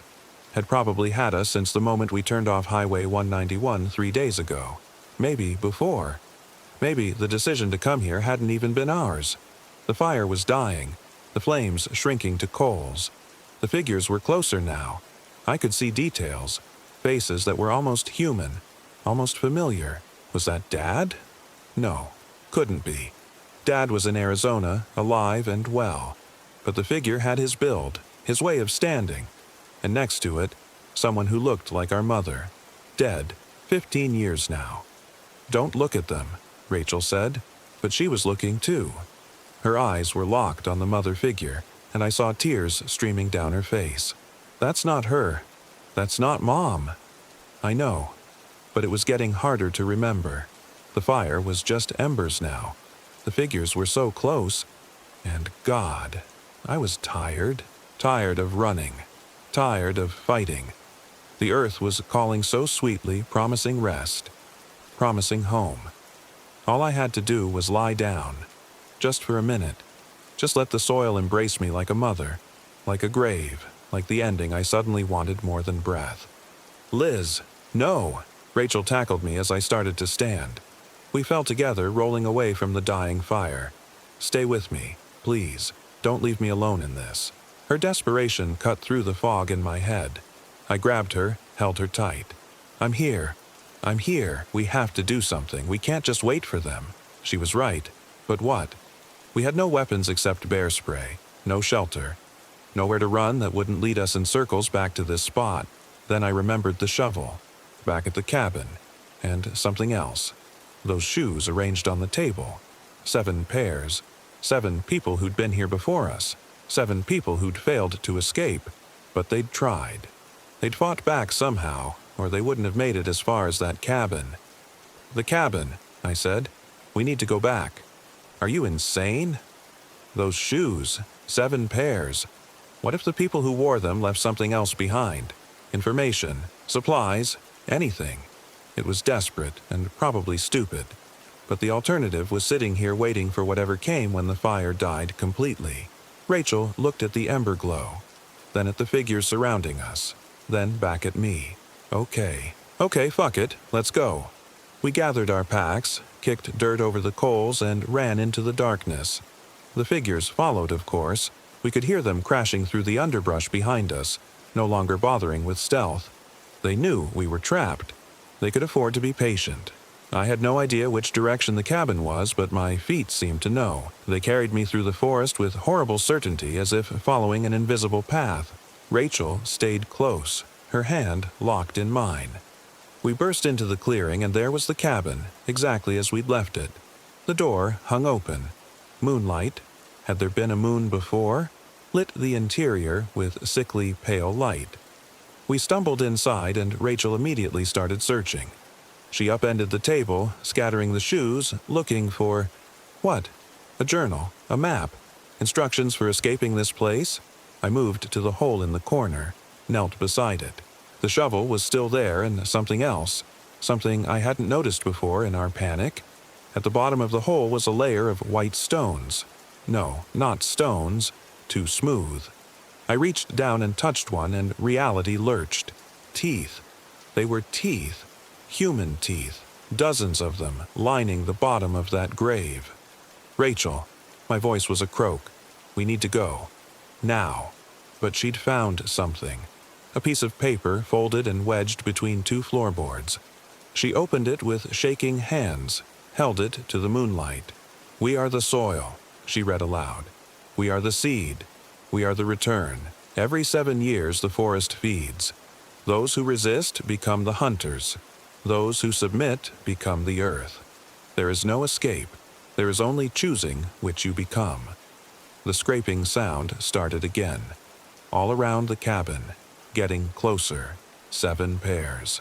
Rachel whispered, staring at the scattered shoes. 7 people, every 7 years. Oh, God, Liz. We're the next ones. This happens every 7 years, and we're... The door slammed shut. The windows, those empty black rectangles, suddenly filled with faces. Too many faces. All those hunters. All those things that used to be people who'd made the wrong choice. And beneath my feet, I felt the earth breathing, in and out, like lungs, like something alive and hungry and patient. We submit, I said. The certainty was sudden and complete. That's how we survive. We stop fighting and we submit. Are you crazy? Didn't you hear what I just read? We become the earth. We die, Liz. We become the earth or we become hunters. Either way, we're not leaving as ourselves. I grabbed her shoulders. But maybe if we submit, if we give it what it wants, there's something left. Something that's still us. That's insane. Everything about this is insane. The cabin walls were shaking now. The hunters were scratching at every surface, their voices rising in a cacophony of our names. The dirt floor beneath us was warming, softening, becoming more like flesh than earth. Rachel looked at me with wide, terrified eyes. I don't want to die. Neither do I. But I'd rather die as myself than become one of them. I didn't give her time to argue. I grabbed her hand and pulled us both to the hole, the one with teeth at the bottom. I understood now. This was the choice. Resist and hunt. Submit and feed the earth. On 3, I said. We jump in together. Liz, please. 1. The cabin door exploded inward. Hunters poured through, their knot faces all turned toward us. 2. Rachel's hand tightened in mine. I saw acceptance in her eyes, terror and grief and love and resignation. 3. We jumped. The fall was deeper than it should have been. We fell through darkness, through layers of earth, through roots and rocks and the compressed bodies of all the other feeders who'd chosen this path. I could feel them around us. Not dead exactly. Transformed, distributed, part of the great breathing system of the forest. And then we weren't falling anymore. We were being absorbed. The soil pressed in from all sides, not crushing but embracing, intimate. I felt it enter my mouth, my nose, my ears. But this time, I didn't fight it. I breathed it in, tasted minerals and decay and something else. Memory. The forest's memory. I could feel Rachel beside me, her presence thinning, spreading, becoming less concentrated. We were being dissolved, redistributed, fed into the vast network of roots and fungus and soil that made up the forest's true body. And God help me. It felt like coming home.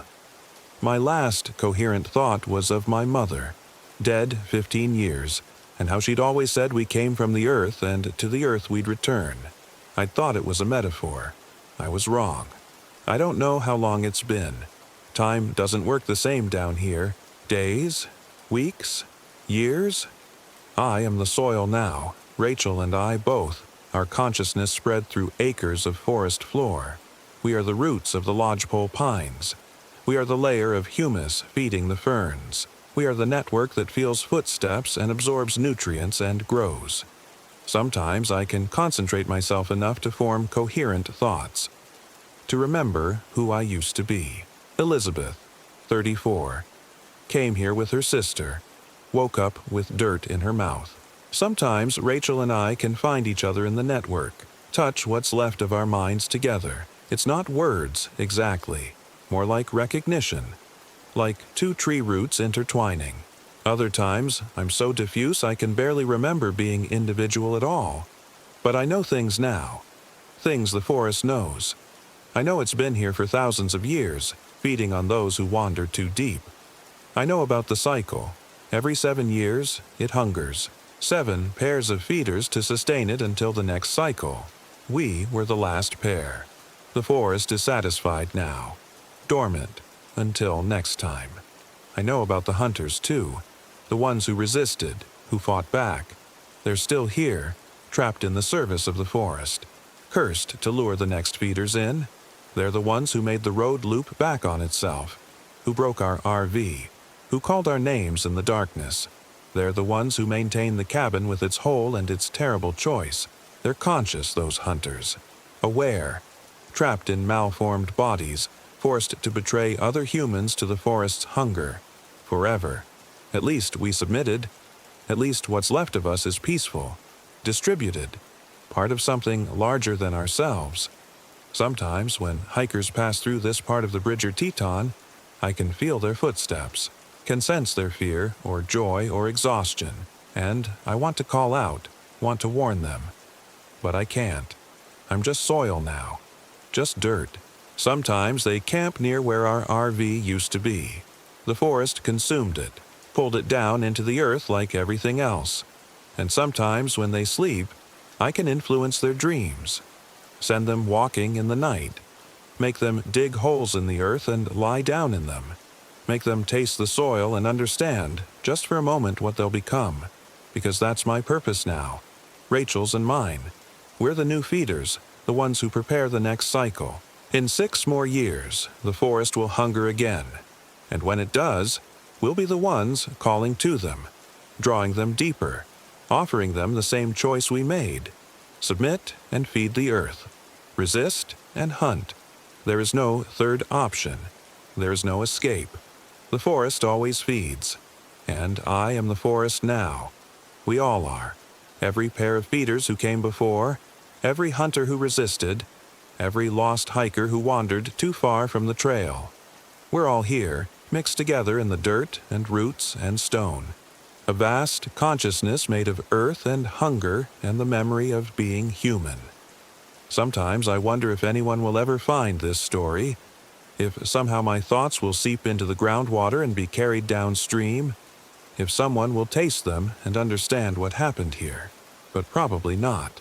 Probably they'll just taste dirt, and they'll swallow it down, the way I did, never knowing they're drinking the dissolved remains of all of us, all the feeders, all the forest's children. The earth is patient. The earth is hungry. The earth always wins. I know that now. I taste it every time someone camps here, every time the rain soaks into my distributed consciousness, every time the seasons turn and the forest breathes through me. I am Elizabeth.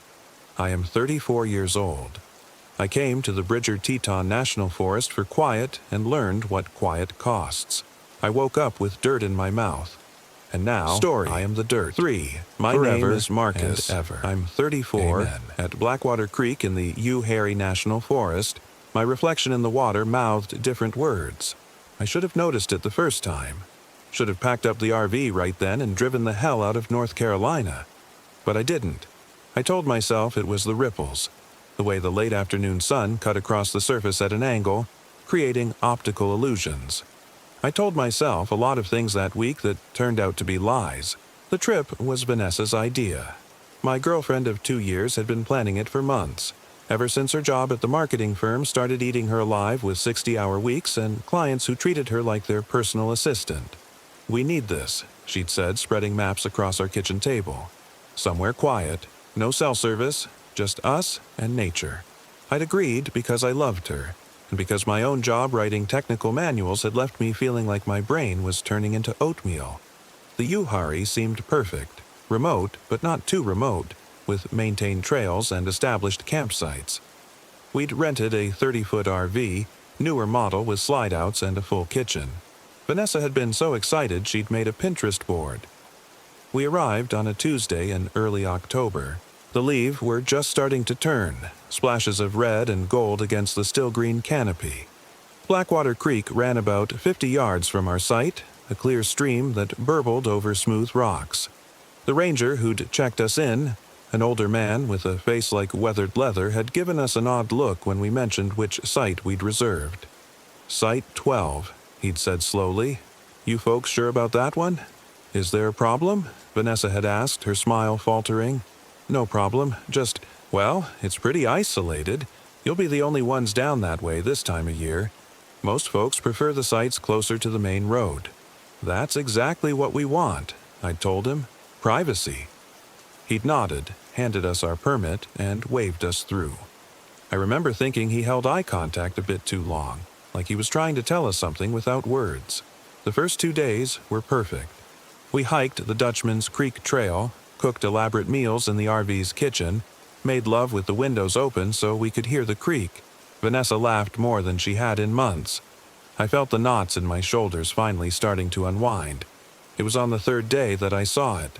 I'd gone down to the creek alone that afternoon while Vanessa napped. The water was crystal clear, barely 2 feet deep, running over a bed of smooth river stones. I knelt at the edge, cupped my hands to splash my face. When I looked down, I saw my reflection looking back up at me. Except it wasn't quite right. My reflection's mouth was moving, forming words. But I wasn't speaking. I jerked back, heart suddenly hammering, leaned forward again. My reflection stared up at me from the water's surface, perfectly still now, perfectly normal. My imagination had to be. But I stayed there for another 10 minutes, watching. And 3 more times, I saw it. My reflection's lips moved, forming syllables I couldn't quite make out. Once, I was certain I saw it mouth the word, "run." I didn't tell Vanessa. What would I have said? That I thought the creek was haunted? That I was seeing things? She'd been so happy, so relaxed. I didn't want to ruin it with my paranoia. That night, I heard the voices for the first time. We'd gone to bed around 10, exhausted from a long hike up to the ridge. The RV was dark except for the small nightlight in the bathroom. I was drifting off when I heard it. A low murmur of conversation just outside the RV. I sat up, listening. Definitely voices. Multiple people, talking in hushed tones. I couldn't make out words, just the rhythm of speech, rising and falling. "Babe," I whispered, shaking Vanessa's shoulder. "Someone's outside." She stirred, mumbled something incoherent. "Vanessa, wake up. There are people out there." That got her attention. She sat up, hair wild, eyes wide. "What?" We both listened. The voices had stopped. "I heard people talking," I said, "right outside." We waited in silence for a full minute. Nothing. Just the creek and the wind in the trees. "Maybe it was other campers walking past," Vanessa suggested. "The ranger said we'd be alone down here." Well, maybe he was wrong. Or maybe it was just, I don't know, the wind? Sometimes it sounds like voices. I wanted to believe her. I lay back down, but I didn't sleep. I kept listening, straining my ears for any sound that didn't belong. Around 2 a.m., I heard them again. This time, closer. This time, I could almost make out words. "Seeing yet? Not yet. Soon. Should we show him?" Then laughter. Soft and somehow wrong, like it was being played at the wrong speed. I didn't wake Vanessa this time. I got up, grabbed the heavy flashlight from the kitchen drawer, and went to the door. My hand trembled as I reached for the handle. Every instinct screamed at me not to open it, but I needed to know. I needed to prove to myself that this was real, that I wasn't losing my mind. I yanked the door open and shone the flashlight into the darkness. Nothing. Just trees and shadows and the silver ribbon of the creek. But on the ground, right at the base of the RV steps, were footprints. Bare footprints. At least a dozen of them in a circle around our vehicle pressed into the soft earth. They looked normal enough at first glance, but when I climbed down to examine them more closely, I saw something that made my skin crawl. The toes were too long. Each print showed 5 toes, but they were elongated, almost finger-like, each one easily 3 inches long. I spent the rest of the night sitting in the driver's seat with all the lights on, watching the woods. Vanessa woke around 6 and found me there, bleary-eyed and jittery. "Marcus, what are you doing?" I told her everything. The reflection. The voices. The footprints. I watched her face carefully, expecting skepticism or concern about my mental state. Instead, she went pale. "I saw something too," she said quietly. "Last night, while you were sleeping. I got up to use the bathroom, and when I looked out the window," she paused, swallowing hard. I saw someone standing by the creek, just standing there, completely still, facing our RV. Why didn't you wake me? I thought I was dreaming. I splashed water on my face and looked again, and they were gone. I convinced myself I'd imagined it. She wrapped her arms around herself. Marcus, I want to leave. We can pack up and be out of here in an hour. But when I tried to start the RV, the engine wouldn't turn over. Not even a click. The battery was completely dead, which made no sense. It had been fine the day before, and we hadn't left anything running. I'll walk up to the ranger station, I said. It's only about 2 miles. I can get them to send someone with jumper cables. I'm coming with you. One of us should stay with our stuff. Fuck our stuff. I'm not staying here alone. We set out just after sunrise, following the dirt road that led back to the main campground. The morning was beautiful in that sharp, clear way October mornings are, the air crisp enough to see your breath. Under different circumstances, it would have been perfect. We'd walked maybe half a mile when I noticed something wrong with our shadows. The sun was behind us, so our shadows stretched out ahead on the road. But mine was walking normally, while Vanessa's was walking sideways, perpendicular to her actual movement. Vanessa, I said, grabbing her arm, look at your shadow. She looked down. Her shadow snapped back to normal so fast it made me dizzy. What am I looking at? Your shadow was... Never mind. I was losing it. Had to be. Lack of sleep and stress and too much time alone with my thoughts. We kept walking. The ranger station should have been just around the next bend, but when we rounded it, we found ourselves back at our campsite. The RV sat exactly where we'd left it, gleaming in the morning sun. That's not possible, Vanessa said. We walked away from camp. We didn't turn around. I looked back the way we'd come. The road stretched out behind us straight as an arrow, disappearing into the trees. No curves. No forks. We couldn't have gotten turned around. Let's try again, I said, and this time we'll mark the trail. Using my pocket knife, I carved an X into a tree at the edge of our campsite.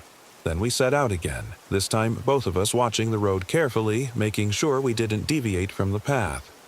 10 minutes later, we were back at our campsite. The carved X stared at us from the tree. Vanessa made a small, choked sound. This isn't happening. This can't be happening. Maybe there's another way out, through the woods.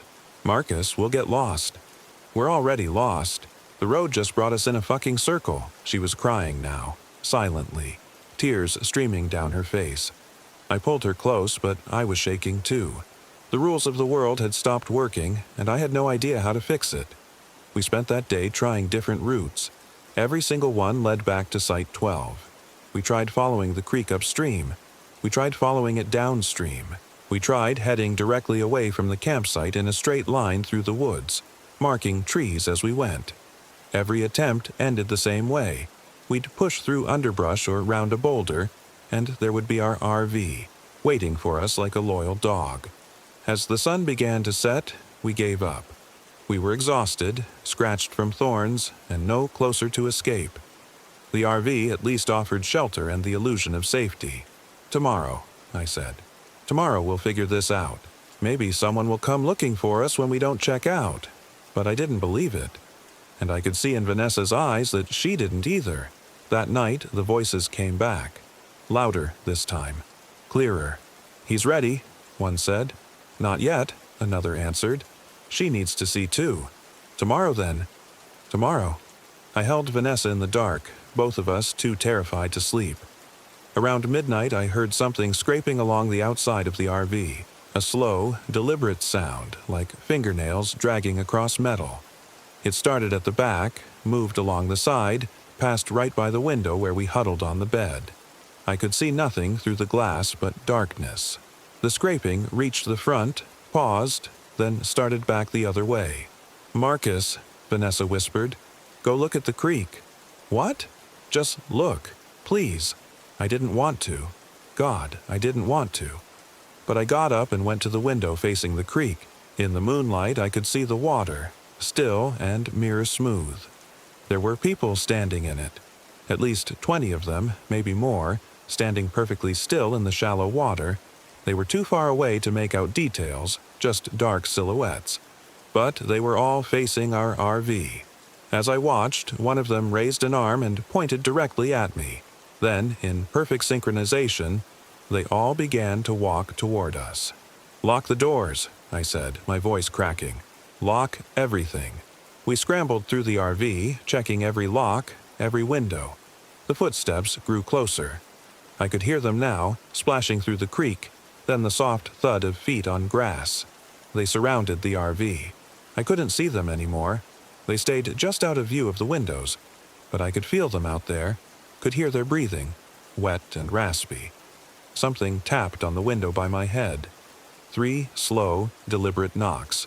Then every window at once. Tap, tap, tap, tap, tap, tap. A rhythm, a summons. "What do they want?" Vanessa sobbed. I had no answer. The tapping stopped. Silence, so complete it hurt my ears.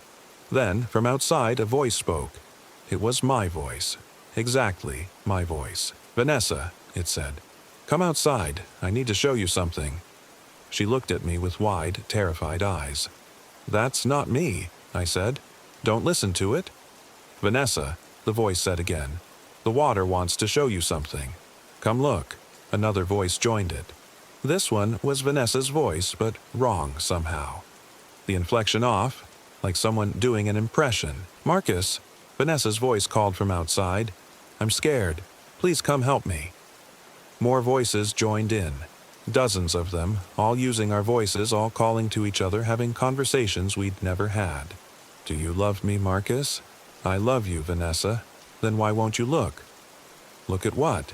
"At what we really are." I clamped my hands over my ears, but I could still hear them. Vanessa was screaming, pressing herself into the corner of the bed, her hands over her mouth. Then, as suddenly as it started, it stopped. I waited for what felt like hours before I dared to look out the window again. The clearing was empty. The moon had set, leaving everything in deep shadow. The only sound was the creek, babbling peacefully. "They're gone," I whispered. But I was wrong. When dawn came, I forced myself to go outside. I needed to see if there was any evidence, any proof that what we'd experienced was real. The grass around the RV was trampled flat, pressed down by many feet. And there, scratched into the dirt in a perfect circle around our vehicle, were words. The same word, repeated over and over and over. "Look." I should have listened. Should have turned around right then and gotten Vanessa and somehow, some way, gotten us out of there. But I didn't. Because that's when I smelled smoke. I ran around the RV and saw flames licking up from underneath the propane tank. "Vanessa, get out." I don't remember much about the next few minutes. Just grabbing the fire extinguisher, spraying foam, Vanessa stumbling out in her pajamas. The fire went out, but the damage was done. The propane line had melted. Without it, we had no heat, no way to cook, and, more importantly, the fire had been deliberately set. The propane valve had been opened all the way. Something wanted us out of the RV. "We need to make a decision," I told Vanessa. "We can stay here and wait for whatever's going to happen next, or we can try to walk out again. Walking doesn't work, you know that. Then what? What do we do?" She looked at me with hollow eyes. "They want us to look at something. In the water. Maybe if we do what they want." "No, absolutely not. Marcus, we're trapped here. We're going to die if we don't do something. We're going to die if we do what they want." But even as I said it, I knew she was right. We were out of options. Whatever had caught us here, whatever was playing with us, it wanted something. And we were going to have to give it to them. We walked down to the creek together as the sun climbed higher. The morning was beautiful, obscenely so. Birds sang.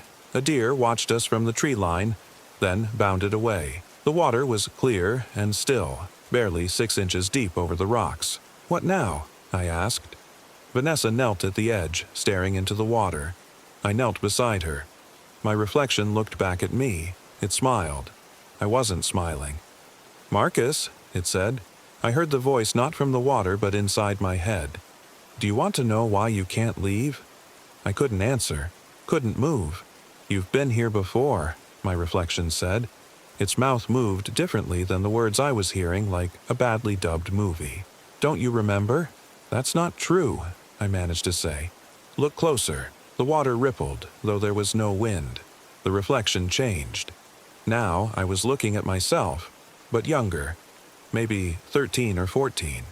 I was standing in woods I didn't recognize, next to a creek that looked exactly like this one. No, I said. You came here with your father, the reflection said. It was supposed to be a bonding trip, just the two of you. But you had a fight, didn't you? About your mother, about the divorce. The memory hit me like a physical blow. I had been here. 20 years ago. With my father, before he died. We had camped somewhere in North Carolina, and I'd been such an angry, sullen teenager. We'd fought, and I told him I hated him, that I wished he was the one who'd left instead of Mom. I'd forgotten, I whispered. You wanted to forget, my reflection said, because of what happened next, because of what you saw. In the water, younger me was walking away from the campsite, stomping through the woods, wanting to be anywhere but with his father. He stopped at a creek. He looked into the water, and something looked back. You saw us, the reflection said. You saw what we really were, and we've been waiting for you to come back, waiting for you to look again, to really see. What are you?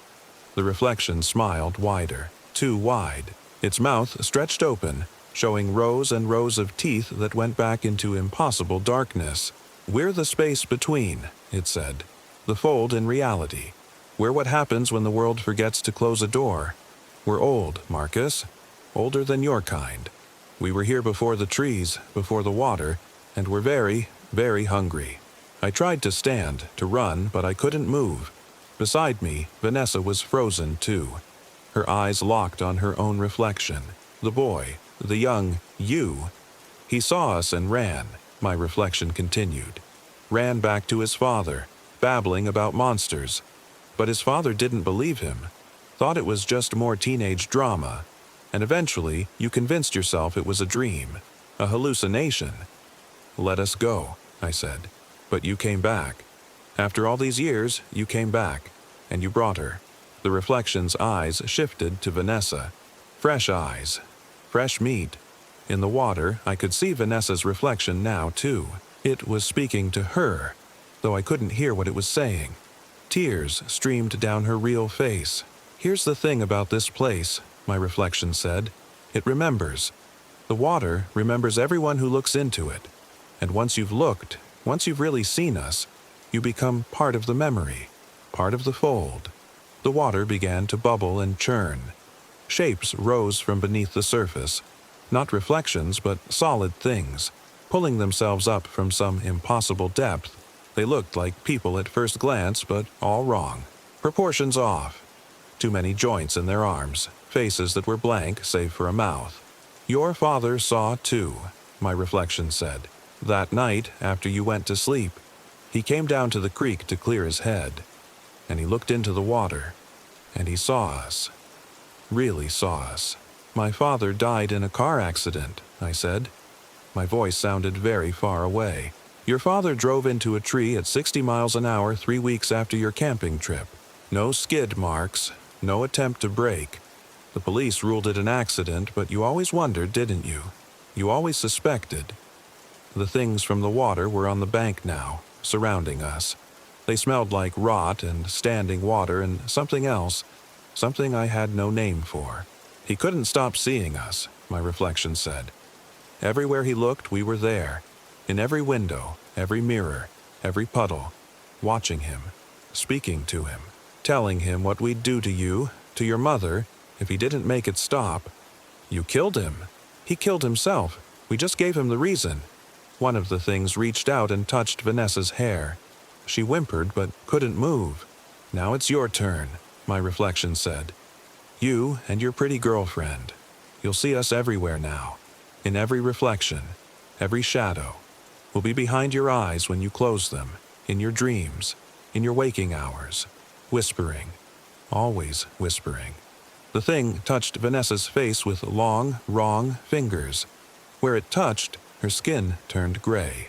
Unless, my reflection said. Unless what? Unless one of you stays. One of you becomes like us, becomes part of the fold. then the other can leave, can forget again. The reflection's terrible smile widened. What do you say, Marcus? Want to save her? Want to be a hero like your father couldn't be? I looked at Vanessa. The gray was spreading up her neck now, across her cheek. Her eyes pleaded with me. Tick, tock, my reflection sang. Choose fast, or we take you both. I thought about my father, about the 3 weeks between our camping trip and his death, how he'd seemed off, distant, how he'd stare into nothing, listening to voices only he could hear, how my mother had called me, crying, to tell me he was gone. He'd tried to save me, had made the choice he thought would protect his son, and now I had to make a choice too. I'll stay, I heard myself say. Let her go and I'll stay. Marcus, no. Vanessa's voice was weak, strangled. Wise choice, my reflection said. Come into the water. I stood. My legs barely supported me. I took a step toward the creek. The reflection shook its head. Not you, it said. Her. What? No, I said I'd... You said you'd stay, but you didn't ask who we wanted. The reflection laughed, that wrong-speed sound. We don't want you, Marcus. We've had our fun with you. You're broken already, damaged goods. But her, the reflection's gaze shifted to Vanessa. She's full of light, full of life. She'll make a much better addition to our collection. That's not the deal, I screamed. There is no deal. There never was. The things began dragging Vanessa toward the water. She fought, finally able to move, but there were too many of them. You should have left when you could, should have never looked, should have believed your lying eyes when your reflection told you to run. They pulled her into the creek. The water, which had been barely 6 inches deep, suddenly had no bottom. She sank, and sank, and sank, her hands reaching for me, her mouth open in a scream I couldn't hear. I dove in after her, but my hands found nothing but water and rocks. The depth was an illusion, a trick. She was gone. I don't remember climbing out of the creek. I don't remember the hours that followed. When I finally came back to myself, I was walking on a paved road. A car honked at me. A woman asked if I needed help. I was 10 miles from the campground entrance, covered in mud and creek water, speaking words that made no sense. They found the RV at Site 12. All our belongings were there. Vanessa's purse, her phone, her shoes, but no Vanessa. The search lasted 3 weeks. Dogs, helicopters, volunteers combing every inch of the U-Harry. Nothing. They questioned me for hours. Days. The cops thought I'd done something to her. I could see it in their eyes. But they had no evidence, no body, nothing to charge me with. Eventually, they had to let me go. That was 6 months ago. I'm writing this from my apartment in Charlotte. I haven't left the city since I got back. Can't make myself go anywhere near woods or water. I took a job that lets me work from home, order all my groceries delivered, see my therapist via video call. Because they were right. My reflection was right. I see them everywhere now, in every window, every mirror, every puddle after it rains. The things from the fold. Sometimes they look almost human. Sometimes they don't bother pretending.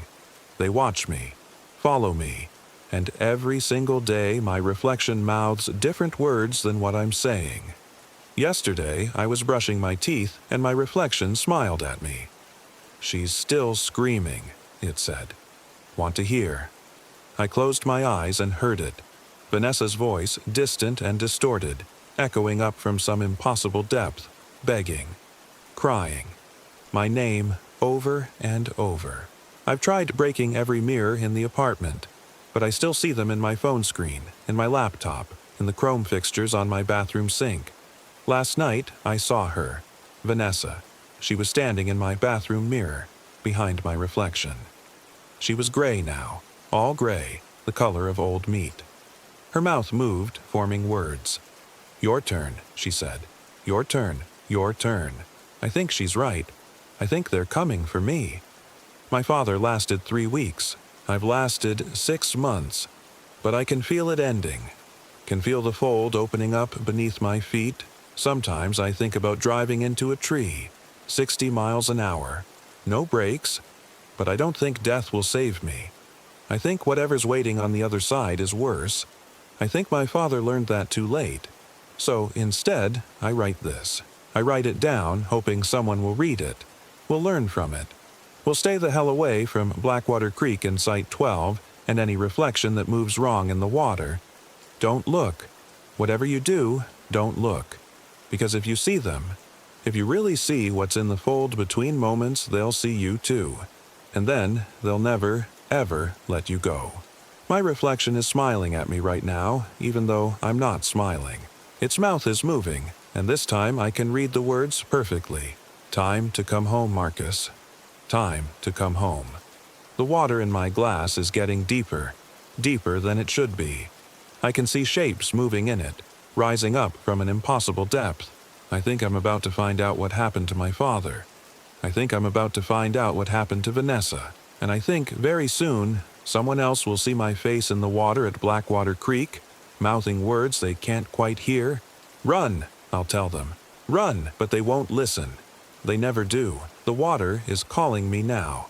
I can hear it, singing in my voice, in my father's voice, in Vanessa's voice. A chorus of the damned. I'm so tired of fighting. I'm so tired of seeing. Maybe, in the fold, I won't have to see anymore. Maybe, in the dark, beneath the water, there's finally peace. My reflection is reaching out from the glass now. Its hand is cold and wet, and it smells like the creek. I think I'm going to take it. I think I'm going home. Story 4. My name is Michael. I'm 34. I came to Kern River Valley, California for quiet and learned what quiet costs. The RV rattled over the last stretch of gravel road, pine branches scraping against the aluminum siding like fingernails on a chalkboard.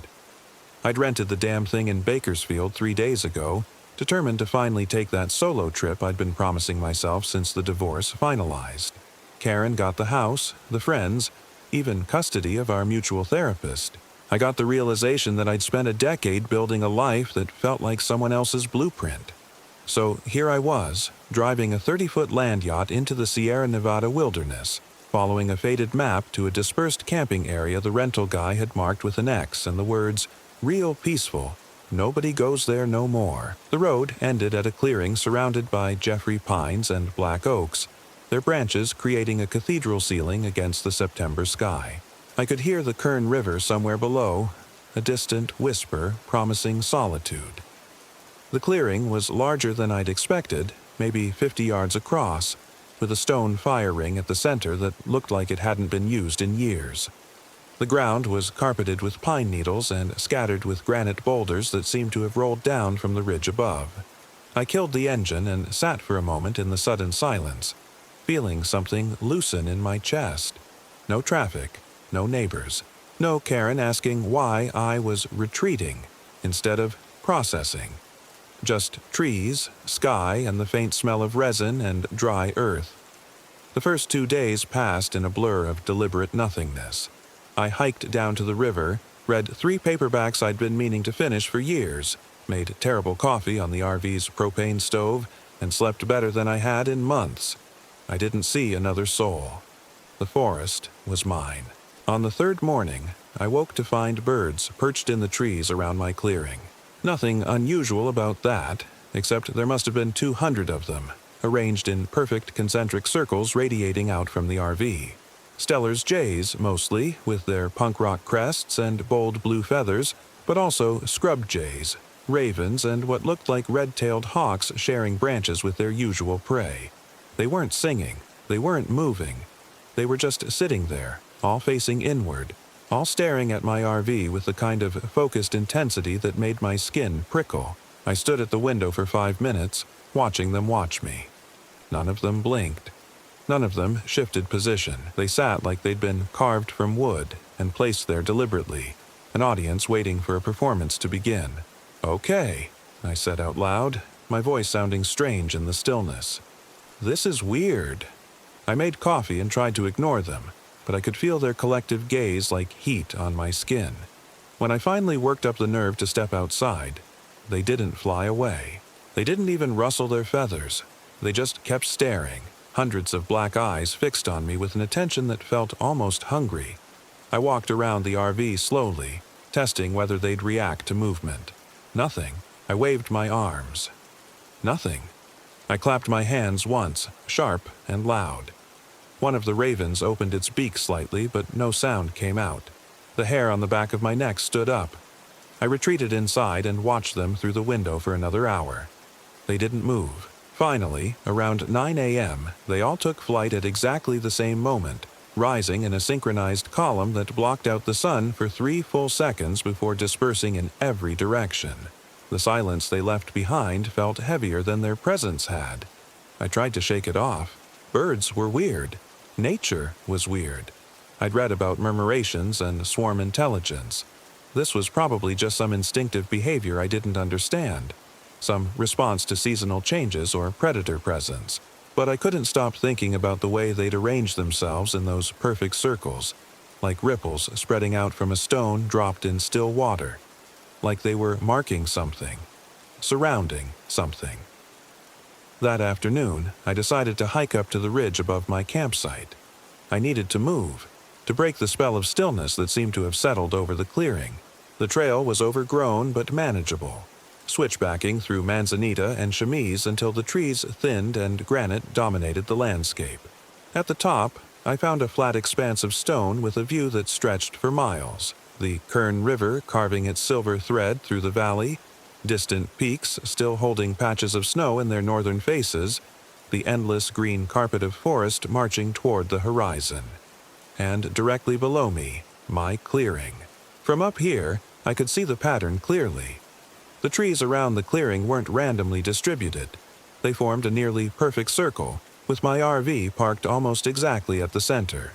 The stone fire ring sat on a line that, if extended, would run precisely north-south. The boulders I'd dismissed as geological accidents were spaced at regular intervals around the perimeter. It looked deliberate. It looked designed. I pulled out my phone to take a picture, and that's when I noticed I had no signal.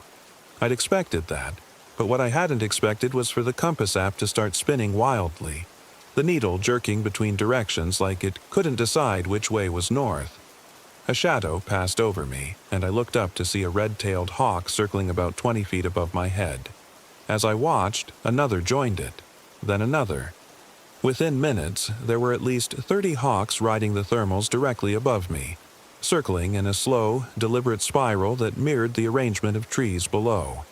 I scrambled back down the trail faster than was probably safe, my heart hammering against my ribs. This wasn't random. This wasn't natural behavior. Something was wrong with this place, with the patterns and circles and watching, and I needed to leave. But when I reached the clearing, I found my RV's tires slashed, all 6 of them, including the spare I'd secured to the back. Clean cuts, like someone had used a knife with surgical precision. The rubber hung in shreds, and I could see the wheel rims resting directly on the pine needles. I spun in a circle, scanning the tree line. "Hello?" My voice came out higher than I intended. "Who's there?" The forest gave me nothing but my own echo. I checked my phone again, still no signal. I was at least 15 miles from the nearest paved road, and I hadn't seen another vehicle since I'd turned onto this Forest Service road 3 days ago. The rental company wouldn't expect me back for another week. Stay calm, I told myself. Think. I had food for maybe 5 more days if I rationed. Water for 3, plus whatever I could purify from the river. I had a paper map that would get me to Highway 178 if I hiked out. It would be a long walk, probably 2 days with camping overnight, but it was doable. Or I could stay with the RV, where I had shelter and supplies, and hope someone came by. I looked at those perfect circles of trees, at the watching forest, and decided immediately that staying was not an option. I spent the rest of the day packing. I had a decent backpack and I loaded it with essentials: water filtration kit, fire starter, first aid supplies, energy bars, a fleece jacket, the paper map. I filled my 2 water bottles and clipped them to the pack's side pockets. I found a can of bear spray I'd bought on a whim and had never opened, and secured it where I could reach it quickly. As the sun started to set, I realized I'd have to spend 1 more night here. Hiking out in the dark would be suicide in this terrain, especially with my nerves already frayed. I locked the RV's door, wedged a chair under the handle for good measure, and tried to convince myself that everything would look better in the morning. Around midnight, I woke to tapping. Not on the door or windows. Not on the roof. It was coming from underneath the RV. A rhythmic knocking against the metal floor, like someone lying on their back and rapping their knuckles in a steady pattern. Tap, tap, tap. Pause. Tap, tap, tap. Pause. I sat frozen in the darkness, barely breathing. The tapping continued for at least 10 minutes, always in that same rhythm, before finally stopping. I didn't sleep again that night. At first light, I grabbed my pack and fled. I didn't bother locking the RV. I didn't look back. I hit the trail at a near run, following the overgrown road back the way I'd come in, my pack bouncing against my spine with each step. The forest was silent. No birds, no insects, no rustle of small animals in the underbrush. Just my breathing and footsteps and the occasional crack of a branch underfoot that sounded like gunfire in the stillness. I'd been walking for maybe 2 hours when I noticed the trees. They were arranged in rows on either side of the road, their trunks perfectly parallel, spacing uniform. It looked like an orchard or a plantation, except these were wild trees in a national forest. They shouldn't be arranged like this. They shouldn't look planted. And perched in every single tree, staring down at me, were birds. Hundreds of them, maybe thousands. They filled every branch, sitting shoulder to shoulder in those same perfect rows, all facing the road, all facing me. I stopped walking. My hands were shaking so badly I had to grip the pack's shoulder straps to steady them. "What do you want?" I whispered. As if in answer, they began to move. Not flying, rearranging. The birds shuffled along their branches with mechanical precision, trading places, reorganizing themselves until they formed a pattern I could see from the road. They were spelling something. Letters formed from living bodies, written in blue and black and brown across the canvas of trees. Turn back. I ran. The birds erupted from the trees in a sound like thunder, their wings creating a downdraft that nearly knocked me off my feet. They swirled around me in a tornado of feathers and screeching cries, pecking at my head and hands, their talons catching in my hair. I covered my face and stumbled forward blindly, feeling them everywhere, their bodies hitting me like fists. Then, as suddenly as it started, it stopped. I lowered my arms slowly. The birds were back in the trees, rearranged once again into perfect, unnatural rows. Watching. Waiting. My scalp was bleeding from a dozen small cuts. My hands were scratched and trembling. I looked back the way I'd come, then forward toward where the road should lead to civilization. The birds in the trees ahead rustled once, a wave of movement that passed through them like wind through wheat. Turn back. I thought about Karen, about the divorce papers I'd signed 3 months ago with relief flooding through my veins. I thought about my empty apartment in Bakersfield, about the job I'd taken leave from, about the therapist who'd told me I needed to reconnect with myself. I thought about all the rational explanations for what was happening. Mass hysteria, carbon monoxide poisoning, a nervous breakdown disguised as a camping trip. Then I thought about those circles of trees, about the tapping under the RV, about 200 birds staring at me from perfect geometric arrangements. I turned back. The walk to the clearing took half the time it had taken to leave. The forest seemed to guide me, branches parting, the path becoming clearer. The birds followed overhead, a silent escort that blocked out patches of sky. When I emerged into the clearing, I found my RV exactly as I'd left it, except for the figure standing beside it. It was a woman, or something shaped like a woman. She wore a dress that might have been white once but was now the color of old bone, and her hair hung in dark ropes past her shoulders. She stood perfectly still, her back to me, head tilted slightly as if listening to something I couldn't hear. "Hello." My voice cracked on the word. She turned, and I saw that where her face should have been, there was only smooth skin, like clay that had never been sculpted into features. No eyes, no nose, no mouth, just an expanse of blank flesh that somehow conveyed the impression of watching me. I stumbled backward, my pack hitting the ground as I fumbled for the bear spray. The woman thing raised one hand, palm out, and every bird in the forest descended. They came from everywhere, blocking out the sun, filling the air with wings and bodies in that terrible silence. They landed on the RV, on the trees, on the boulders, on the ground, arranging themselves once again in those concentric circles, those ripples spreading out from the center. The woman walked toward me with movements that were too smooth, too fluid, her joints bending in ways that suggested her bones were optional. When she was close enough that I could have touched her, she stopped.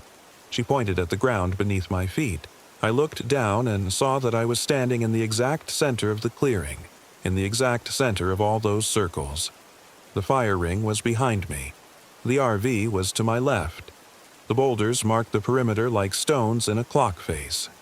The woman reached out and placed her hand against my chest, right over my heart. Her palm was cold, and I felt something inside me lurch, like a fish hooked and pulled toward the surface. Images flooded my mind. Not my own memories, but something older. I saw the clearing as it had been 100 years ago, 50 years ago, last year. I saw people camping here, drawn by the peace and isolation. I saw them settling in, relaxing, lowering their guards. I saw the birds arranging themselves, the patterns forming, the circles closing. I saw what happened when the circles completed. The ground would open. Not with earthquake violence, but with the slow inevitability of a mouth yawning. The center would drop away into darkness that went down and down, into geological time, into spaces that existed adjacent to the world but not quite part of it.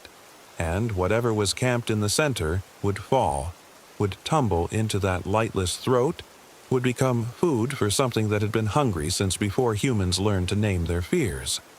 But it couldn't open on its own. It needed permission. It needed someone to stand in the center willingly, to complete the pattern, to be the final point that connected all the circles. The woman removed her hand from my chest, and I gasped like I'd been underwater.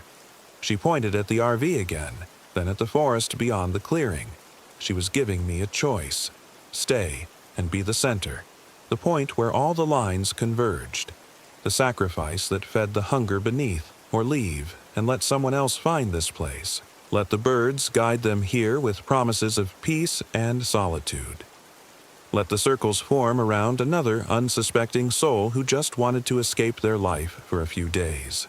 I thought about the rental guy in Bakersfield, marking this spot on a map for some stranger who would come after me.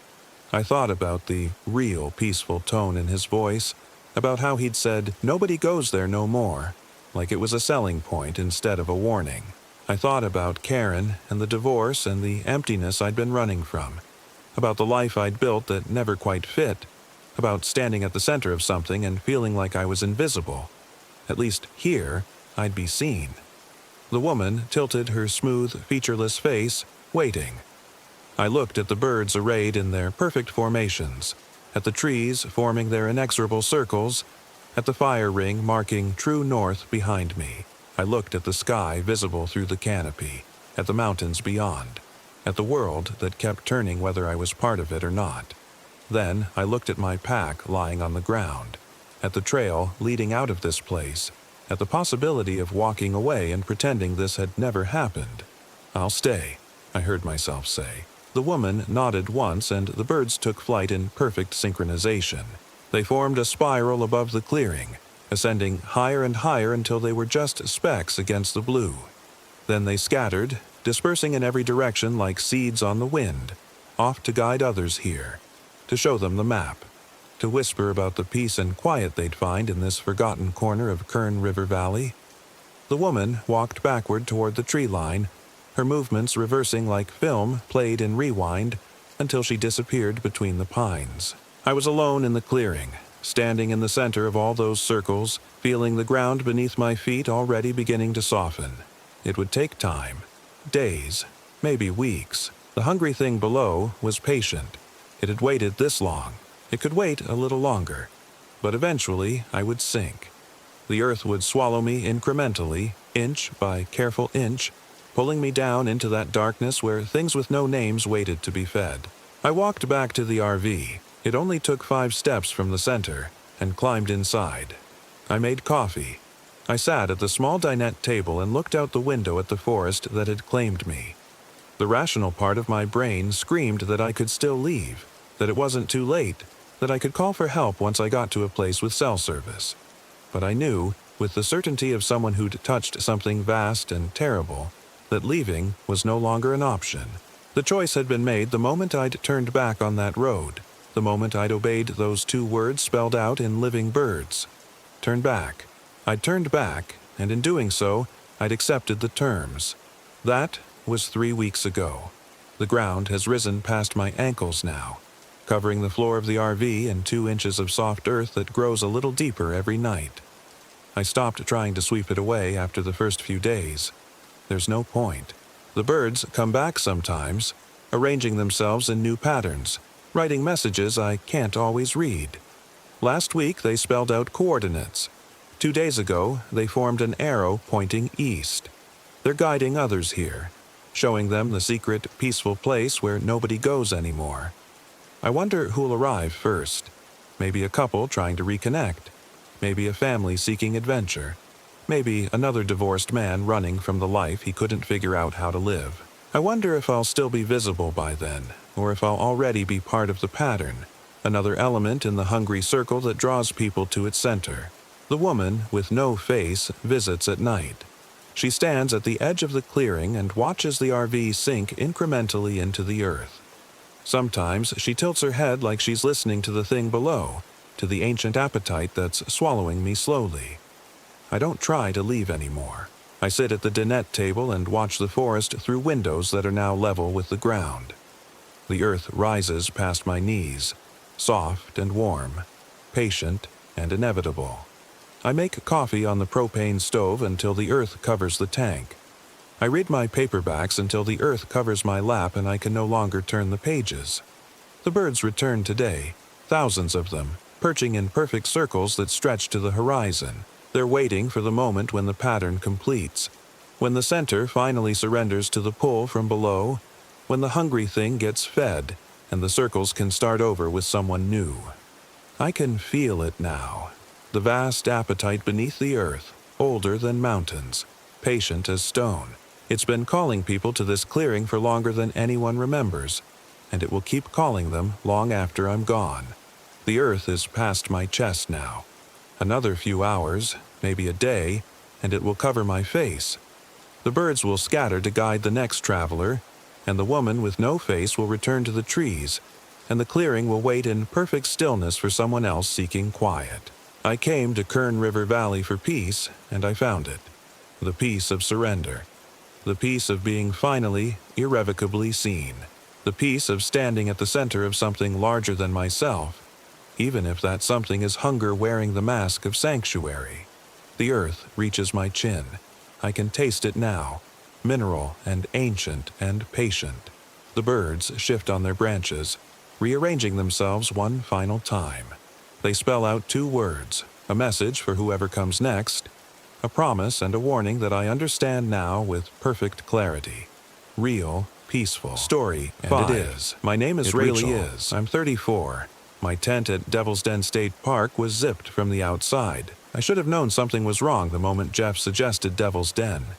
He'd been acting strange for weeks, distant, preoccupied, like his mind was somewhere else even when we were lying in bed together. When he pulled out the brochure for the Arkansas State Park, his eyes had this feverish gleam I'd never seen before. "It'll be perfect," he said, spreading the glossy paper across our kitchen table. "Remote. Beautiful. We can take the RV, really disconnect for a while." I'd wanted to reconnect with him, truth be told. After 3 years together, we'd fallen into that comfortable but hollow routine that relationships slide into when you stop really seeing each other. So I agreed. Despite the unsettling name, despite the way my stomach twisted when I looked at the photos of those twisted rock formations jutting from the Ozark forest like broken teeth. We arrived on a Thursday afternoon in late September, when the leaves were just beginning to turn. Devil's Den sprawled across 2,500 acres of wilderness, all limestone bluffs and dense hardwood forest. Our site was tucked into a secluded area near the Yellow Rock Trail, isolated just as Jeff had wanted. The RV settled with a mechanical sigh as Jeff killed the engine. and I stepped out into air that smelled of pine needles and something else. Something sweet and rotten, like fruit left too long in the sun. "Beautiful, isn't it?" Jeff's voice came from behind me, but when I turned, he was staring past me into the woods, not at the scenery at all. Our nearest neighbors were a quarter-mile away. I could just barely see the corner of their RV through the trees. "Perfect privacy," Jeff kept saying. "Perfect isolation," my mind whispered back. That first night, we set up camp in the fading light. Jeff hammered tent stakes into the hard ground for a small equipment tent while I arranged our sleeping bags inside the RV. The main vehicle would be our bedroom, but Jeff insisted on setting up the auxiliary tent for storage and backup. I didn't argue. Arguing with Jeff lately meant watching him shut down completely, his face going blank like a door closing. As darkness fell, the forest came alive with sounds. Not the peaceful cricket song and rustling leaves I'd expected, but something more deliberate, rhythmic, like footsteps circling our campsite, always just beyond the reach of our lantern light. "Do you hear that?" I asked Jeff as we sat by our small campfire. The flames guttered and sparked, throwing wild shadows against the surrounding trees. "Hear what?" He didn't look at me, just kept poking at the fire with a stick, sending embers spiraling into the night sky. "Those footsteps. Someone's walking around out there." "It's just animals, Rach. Deer, probably, or raccoons." But I'd heard deer before, the delicate snap of twigs under their hooves, the gentle rustle as they moved through underbrush. This was different. This was the measured tread of something that walked on two legs, something that knew we were here and was circling, always circling. "I'm going to bed," I announced, suddenly desperate to be inside something solid, even if it was just the thin aluminum walls of our RV. Jeff nodded absently. "I'll be in soon. Want to make sure the fire's completely out." Inside the RV, I changed into my pajamas and slipped into my sleeping bag. The small windows suddenly seemed too exposed, too vulnerable. I pulled the curtains shut, but that only made it worse. Now, I couldn't see what might be looking in. I must have dozed off because I woke to the sound of the RV door opening. Jeff climbed in, moving quietly in the darkness. The clock on the small stove read 2:47 a.m. "Where were you?" My voice came out rough with sleep and accusation. "Just sitting by the fire, thinking." He slid into his sleeping bag without looking at me. "Go back to sleep." But I couldn't, because through the thin walls of the RV, I could hear it again. Those footsteps, methodical and patient, circling our sight. And then something else. A sound like fabric sliding against fabric. The rasp of a zipper being slowly, carefully pulled. I sat up, my heart hammering against my ribs. "Jeff, someone's outside. Rachel, please." His voice carried a warning edge. "It's nothing. Go to sleep." Someone's messing with the equipment tent. I can hear the zipper. It's probably just the wind catching it, but there was no wind. The night had gone perfectly still, as if the forest itself was holding its breath. I lay back down, but sleep wouldn't come. I stared at the RV's ceiling, tracking the sounds outside. The zipper noise stopped, then started again. Stopped, started. Like someone was opening and closing the tent flap over and over, testing it, learning it. When gray light finally started seeping through the curtains, I dragged myself out of bed. Jeff was already up, making coffee on the RV's small propane stove. He looked exhausted, purple shadows under his eyes like bruises. "Did you sleep at all?" I asked. "Some." He handed me a mug and his hand was trembling slightly. "Listen, Rach, about last night, I need to tell you something." My stomach dropped. Here it was, the confession I'd been dreading. An affair. Or worse, he wanted out. 3 years, and he was going to end it in a state park in Arkansas. "There's something wrong with this place," he said instead. I almost laughed with relief. "You think? With a name like Devil's Den?" "No. I mean, really wrong." He set his coffee down and gripped the edge of the counter like he needed to hold himself up. "I've been here before. When I was 17. With my brother, Marcus." I stared at him. In 3 years, Jeff had never mentioned having a brother. "You never told me you had a brother." "Had. past tense. His voice was flat, dead. He disappeared here, 27 years ago. We were camping with some friends, and one morning Marcus was just gone. They never found him. Not a trace. The coffee turned sour in my mouth. Why the hell did you bring us here? Because I keep dreaming about him. Jeff finally looked at me, and his eyes were desperate, pleading. Every night for the past 2 months, he's calling to me, telling me to come back, telling me he's still here, waiting. Jesus, Jeff. I set my mug down before I dropped it. You need to talk to someone, a therapist. This isn't... I know how it sounds. He ran his hands through his hair. But I had to come back. I had to see, and I couldn't come alone. The betrayal hit me like a physical blow. He hadn't wanted to reconnect with me. He just needed company for his ghost hunt. I was an accessory, a safety blanket. We're leaving, I said. Right now. No. His voice turned hard. No, we're staying. Just one more night. Please, Rachel, I need to know. Know what? Your brother is dead, Jeff. He's been dead for 27 years. It's unhealthy. It's dangerous. One more night. He grabbed my hands, and his palms were clammy with sweat. Tomorrow we'll leave, I promise. I just need tonight. Please. I should have said no. Should have gotten in the driver's seat and left him there if I had to. But I'd loved him once. Maybe still did under all the confusion and hurt, and that love made me stupid. One night, I said. But we're leaving first thing in the morning, whether you get your answers or not. The day passed in tense silence. We went for a hike to the Yellow Rock Overlook, trying to pretend this was a normal camping trip. The trail wound through dense forest, past limestone formations that jutted from the earth like bones. At one point, I could have sworn I saw someone standing in the trees. A tall figure, perfectly still, watching us. But when I blinked, there was nothing there. At the overlook, Jeff stood at the edge, staring out over the valley. This is where we camped that last night, he said quietly. Marcus, me, and 2 friends, Tyler and Josh. We built a fire right here, told ghost stories. Marcus said he was going to take a piss and walked off into the trees. That was the last time I saw him. What did your friends say? Tyler and Josh? They didn't hear anything, didn't see anything. Search and rescue combed these woods for weeks. It's like he just evaporated. I shivered despite the warm afternoon sun. Something about this place felt fundamentally wrong, like the air itself was poisoned. Did anyone else ever disappear here? 3 people in the last 50 years that I know of, all at night, all without a trace. Jeff turned to me, and his face was gray. The rangers think it's the caves. Devil's Den is honeycombed with them. More than 50 documented caverns and probably hundreds more that haven't been explored. They think people fall into sinkholes or get lost in the cave systems. But you don't think that.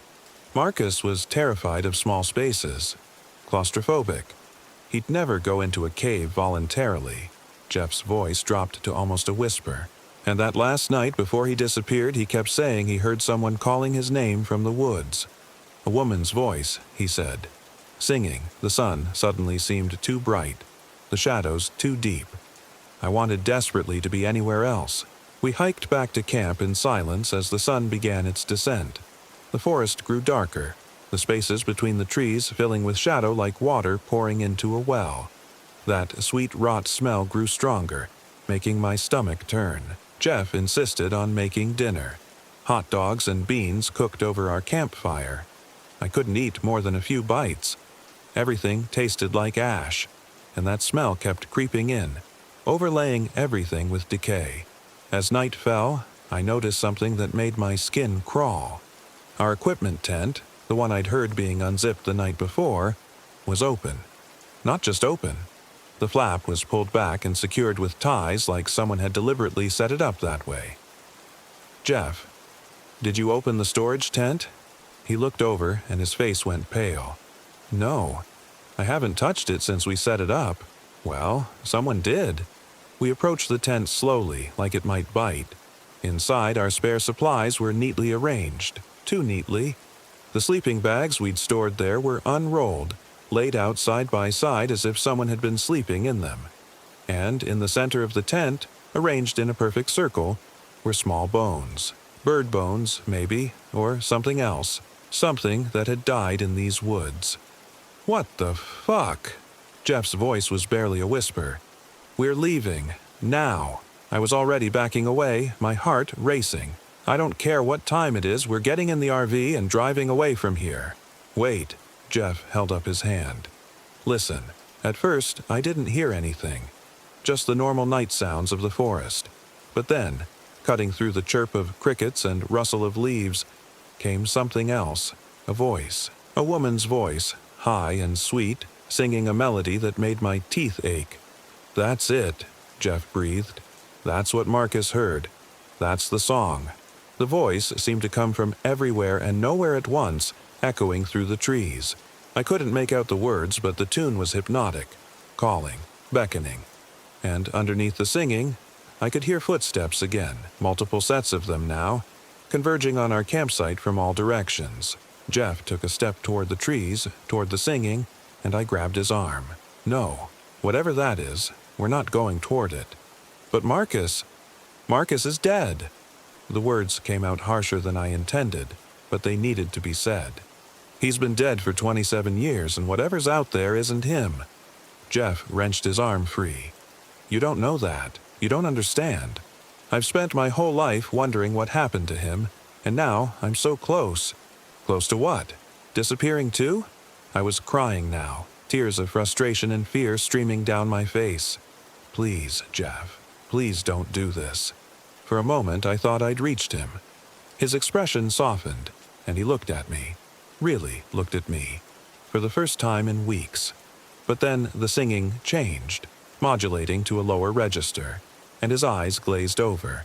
I have to see, he said, and walked into the woods. Jeff, I screamed after him, but he was already gone, swallowed by the darkness between the trees. The singing continued, joined now by other voices, harmonizing in a language I didn't recognize.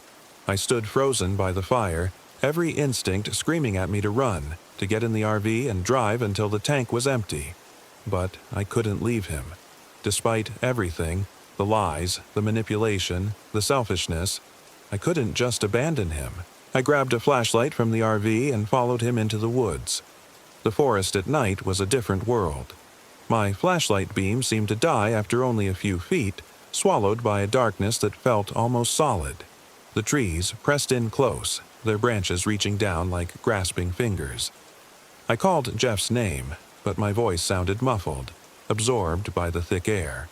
The singing had stopped, replaced by an oppressive silence.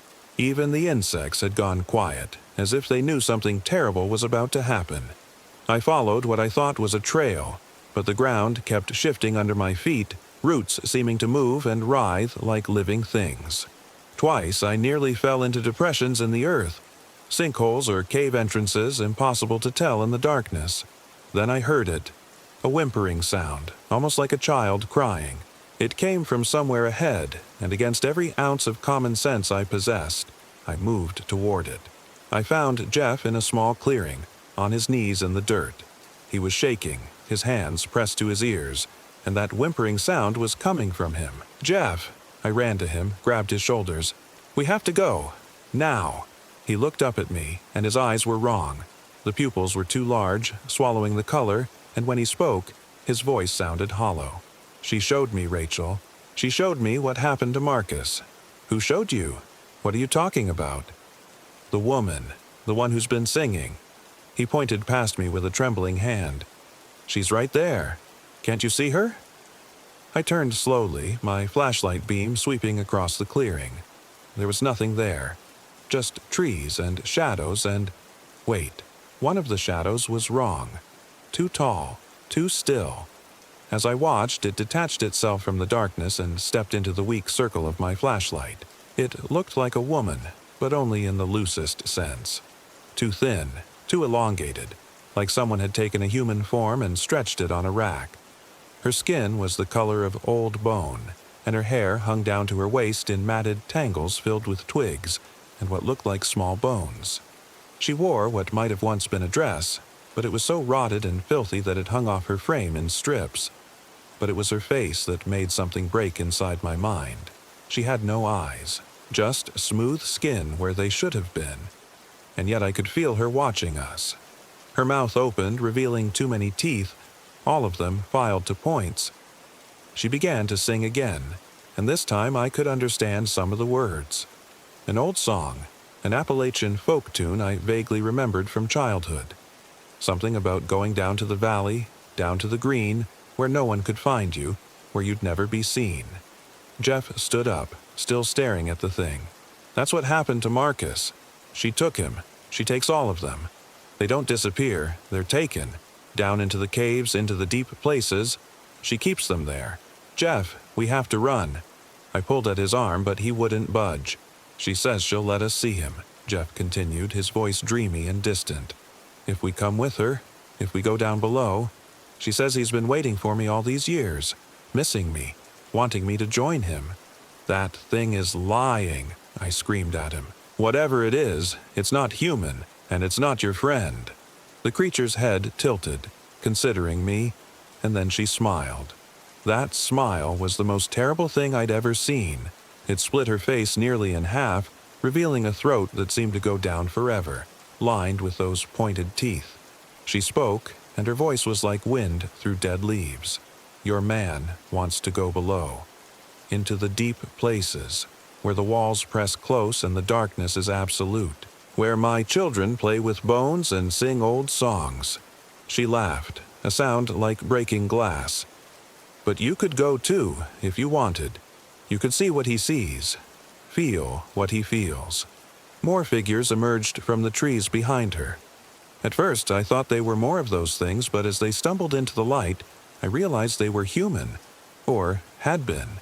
Men and women, their clothes hanging in rags, their skin pale and stretched tight over bones.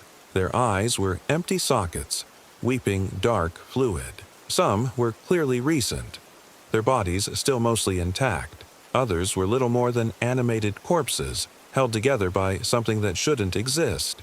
And then I saw him, a teenage boy, maybe 17, wearing the rotted remains of a Metallica t-shirt. His face was Jeff's face, 27 years younger. Marcus, Jeffy, the thing that had been Marcus rasped, its jaw working awkwardly like it had forgotten how to form words. Jeffy, you came back.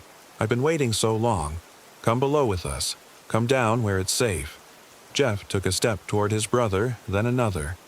Marcus. Oh God, Marcus, what did she do to you? She saved me, Marcus said, and his voice was thick with something that wasn't quite devotion. When I was lost, she found me. When I was alone, she gave me family. Come see, Jeffy.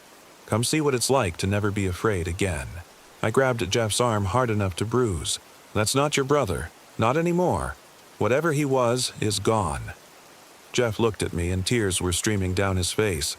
But he's right there, Rach. He's right there, and he's calling me home. That's not home. It's a trap. I was crying too now, desperate and terrified. Please, Jeff, please don't leave me. For a long moment, everything hung in balance. Jeff looked between me and the thing that wore his brother's face, and I could see him trying to decide which reality to accept, the one where his brother was dead and gone, or the one where he could follow him into the dark and never have to wonder again. Then the woman thing moved, so fast I barely saw it. One moment she was 10 feet away, the next she was right in front of Jeff, her long fingers wrapping around his wrist.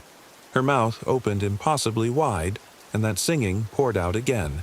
But now it was deafening, overwhelming, pulling at something deep inside my chest. Jeff's eyes went blank and he turned to follow her into the darkness. I don't remember making the decision to fight. My body just moved, some primal survival instinct taking over. I swung the flashlight as hard as I could, connecting with the side of the creature's head. She shrieked, a sound that made my ears ring and my nose bleed, and released Jeff's arm. "Run!" I screamed at him, shoving him toward what I hoped was the direction of camp. "Run now!" The other figures, the dead things that had once been people, surged forward, their hands grasping, their ruined faces showing hunger and something like envy. They wanted us to join them, to share in their horrible existence. Jeff finally snapped out of his trance and we ran. Branches tore at our clothes and faces. Roots tried to trip us. Behind us, I could hear them giving chase. Too many footsteps to count, moving with unnatural speed and coordination. My flashlight died, plunging us into absolute darkness. I kept one hand on Jeff's back, following him blindly, praying he knew which direction was right. My lungs burned, and I could taste blood in the back of my throat. Something grabbed my ankle, and I went down hard, my chin cracking against a rock. Hands pulled at me, cold and slick as dead fish, trying to drag me backward. I kicked and screamed, feeling flesh give way under my heel, but knowing it wouldn't stop them. Nothing would stop them. Then Jeff was there, pulling me up, his arms around my waist as he hauled me away from the grasping hands. We stumbled forward, and suddenly there was light. The orange glow of our campfire still burning. We burst out of the trees and into the clearing around our RV. The things didn't follow. They stopped at the edge of the firelight, a wall of pale faces and empty eyes, watching us with patient hunger. The woman thing stood at their center, her eyeless face turned toward us, and when she spoke, her voice carried across the clearing, clear as a bell. "You can't leave," she said. "The forest knows you now. Wherever you go, we'll find you. In the dark places, in the quiet moments, when you're alone and afraid. We'll be there, singing our songs, calling you home." "Fuck you," I spat, my voice shaking with rage and terror. She laughed again, the terrible breaking glass sound. "Such fire. Your man has no fire left. Look at him." I turned to Jeff and felt my stomach drop. He was staring at the creatures, at Marcus, with an expression of such profound longing that it made me want to scream. Whatever that thing had shown him, whatever poison it had poured into his mind, had taken root deep. "Jeff," I said carefully, like I was talking to someone on a ledge, "we need to get in the RV, right now." "She's calling me," he whispered. "Can't you hear it? She's singing my name. Now that's not real. Whatever you're hearing, it's not real. But Marcus is real. You saw him. He's alive, Rach. He's been alive this whole time." Jeff looked at me and his eyes were feverish, desperate. I can't leave him again. I can't spend another 27 years wondering. He's not alive. I grabbed his face, forced him to look at me instead of the creatures. "That's not life, Jeff. Whatever's left of your brother is trapped in something worse than death. And if you go out there, the same thing will happen to you. Maybe that's what I deserve," he said softly. "I left him that night. I was supposed to be watching him, and I let him wander off. This is my fault. You were 17. It's not your fault, and you don't deserve this." I was shouting now, my voice raw. "Please, Jeff. Please don't make me watch you walk into that darkness." For a moment, just a moment, I thought I'd reached him. His eyes cleared slightly, and he looked at me with something like recognition. But then the singing started again. Multiple voices now, weaving together in a harmony that made my teeth ache and my vision blur. Jeff pulled away from me and walked toward the trees. "No." I lunged for him, but he was too fast, too determined. He crossed the threshold of firelight and stepped into the waiting arms of the woman thing. She wrapped herself around him like a shroud, and her voice rose in triumph. The other creatures surged forward, blocking my view. I caught one last glimpse of Jeff's face as they led him into the forest. Not afraid, not fighting, but smiling. Actually smiling like he'd finally found what he'd been looking for. Then they were gone, swallowed by the darkness, and I was alone. I should have gone after him, should have tried to save him, but my body wouldn't move. I stood there by the dying fire, shaking so hard my teeth chattered, and watched the trees for any sign of movement. Nothing.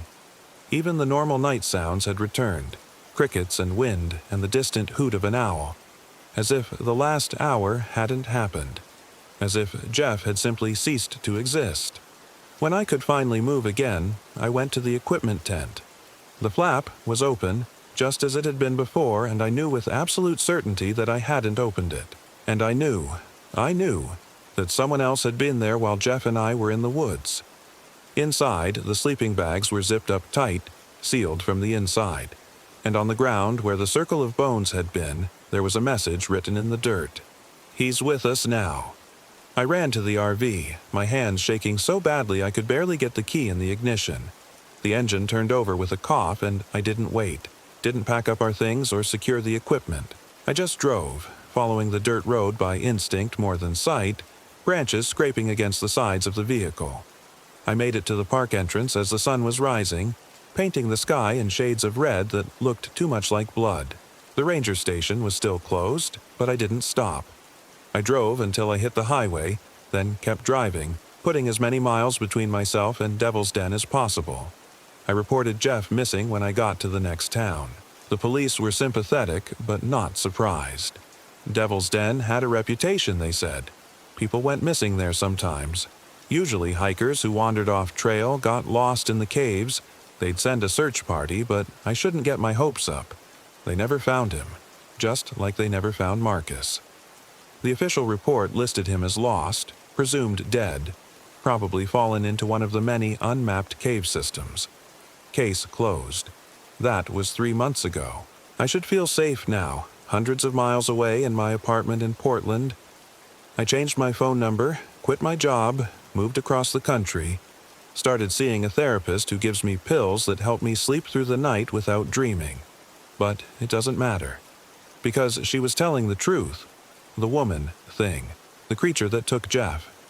They found me anyway. It started small. I'd wake up and find my apartment door unlocked even though I knew I'd locked it. My windows would be open, curtains billowing in the breeze, and always, there was that sweet rot smell drifting in from somewhere I could never identify. Then I started finding things. Small bones arranged in circles on my windowsill, twigs woven into patterns on my doormat. Once I opened my closet and found my clothes rearranged, organized by color in a way I'd never do myself. The zippers were the worst. Every night, without fail, I'd check that all my bags were zipped shut, my suitcase, my backpack, my makeup bag, and every morning they'd be open. Not just open, but carefully unzipped from the inside, the pulls arranged neatly as if someone had taken their time. Last week, I woke up to find my sleeping bag, which I'd kept in a storage closet, unable to throw it away, unrolled on my living room floor. The zipper was open from the inside, and there were muddy footprints leading from it to my bedroom door. Size 11 men's boots, Jeff's size. I tried to run again, packed my car and drove north, thinking maybe I could cross into Canada, get far enough away that whatever was hunting me would lose my scent. But 50 miles outside of Portland, my car died. Just stopped, right there on the empty highway with no explanation. The mechanic couldn't find anything wrong with it. While I waited at a diner for the tow truck, I heard it. Faint, barely audible over the clatter of dishes and conversation, but unmistakable. That song. That same melody the woman thing had sung in the woods. It was coming from the kitchen radio, mixed in with the static between stations. I'm back in Portland now, in my apartment with every light on and all my doors and windows locked and barricaded. Not that it matters. They get in anyway. They always get in. Tonight, when I came home from work, my tent was set up in the middle of my living room. The small 2-person tent Jeff and I had used on camping trips before Devil's Den. I'd thrown it away weeks ago. Watched the garbage truck take it. The tent flap was open, secured with ties, pulled back to show the dark interior. And from inside I could hear breathing. Slow, steady breathing, and a voice, Jeff's voice, calling my name. "Rachel, come see. Come see what it's like down here. It's not so bad. We're all together. We're a family." I should call someone. The police, my therapist, anyone. But what would I say? That my dead boyfriend is camping in my living room? That something from the woods followed me home? I can smell it now. That sweet rot smell, stronger than ever. And underneath it, the mineral scent of cave water and old stone. The darkness inside the tent seems to go on forever, deeper than should be possible in my small apartment. The breathing has stopped, but I can still hear the singing, drifting out of the tent in multiple voices now. Jeff's voice, and Marcus's voice, and dozens of others I don't recognize. All of them calling me, inviting me, promising me peace and family and an end to fear. My apartment door is locked. I checked it 3 times. But as I sit here, writing this down because someone needs to know what happened, I can hear the deadbolt turning, the sound of the door swinging open, footsteps in the hallway. Too many footsteps, moving in perfect synchronization. The tent flap is moving now, pulled aside by hands I can't quite see in the darkness. Something is emerging, crawling out into my living room on two long limbs. And it's smiling. God help me, it's smiling with Jeff's face. The last thing I hear, as those cold hands reach for me, is the woman thing's voice, singing that old folk song about going down to the valley, about going where no one can find you, about going home. My name is Rachel, I'm 34 years old, and my tent was zipped from the outside, but I'm inside.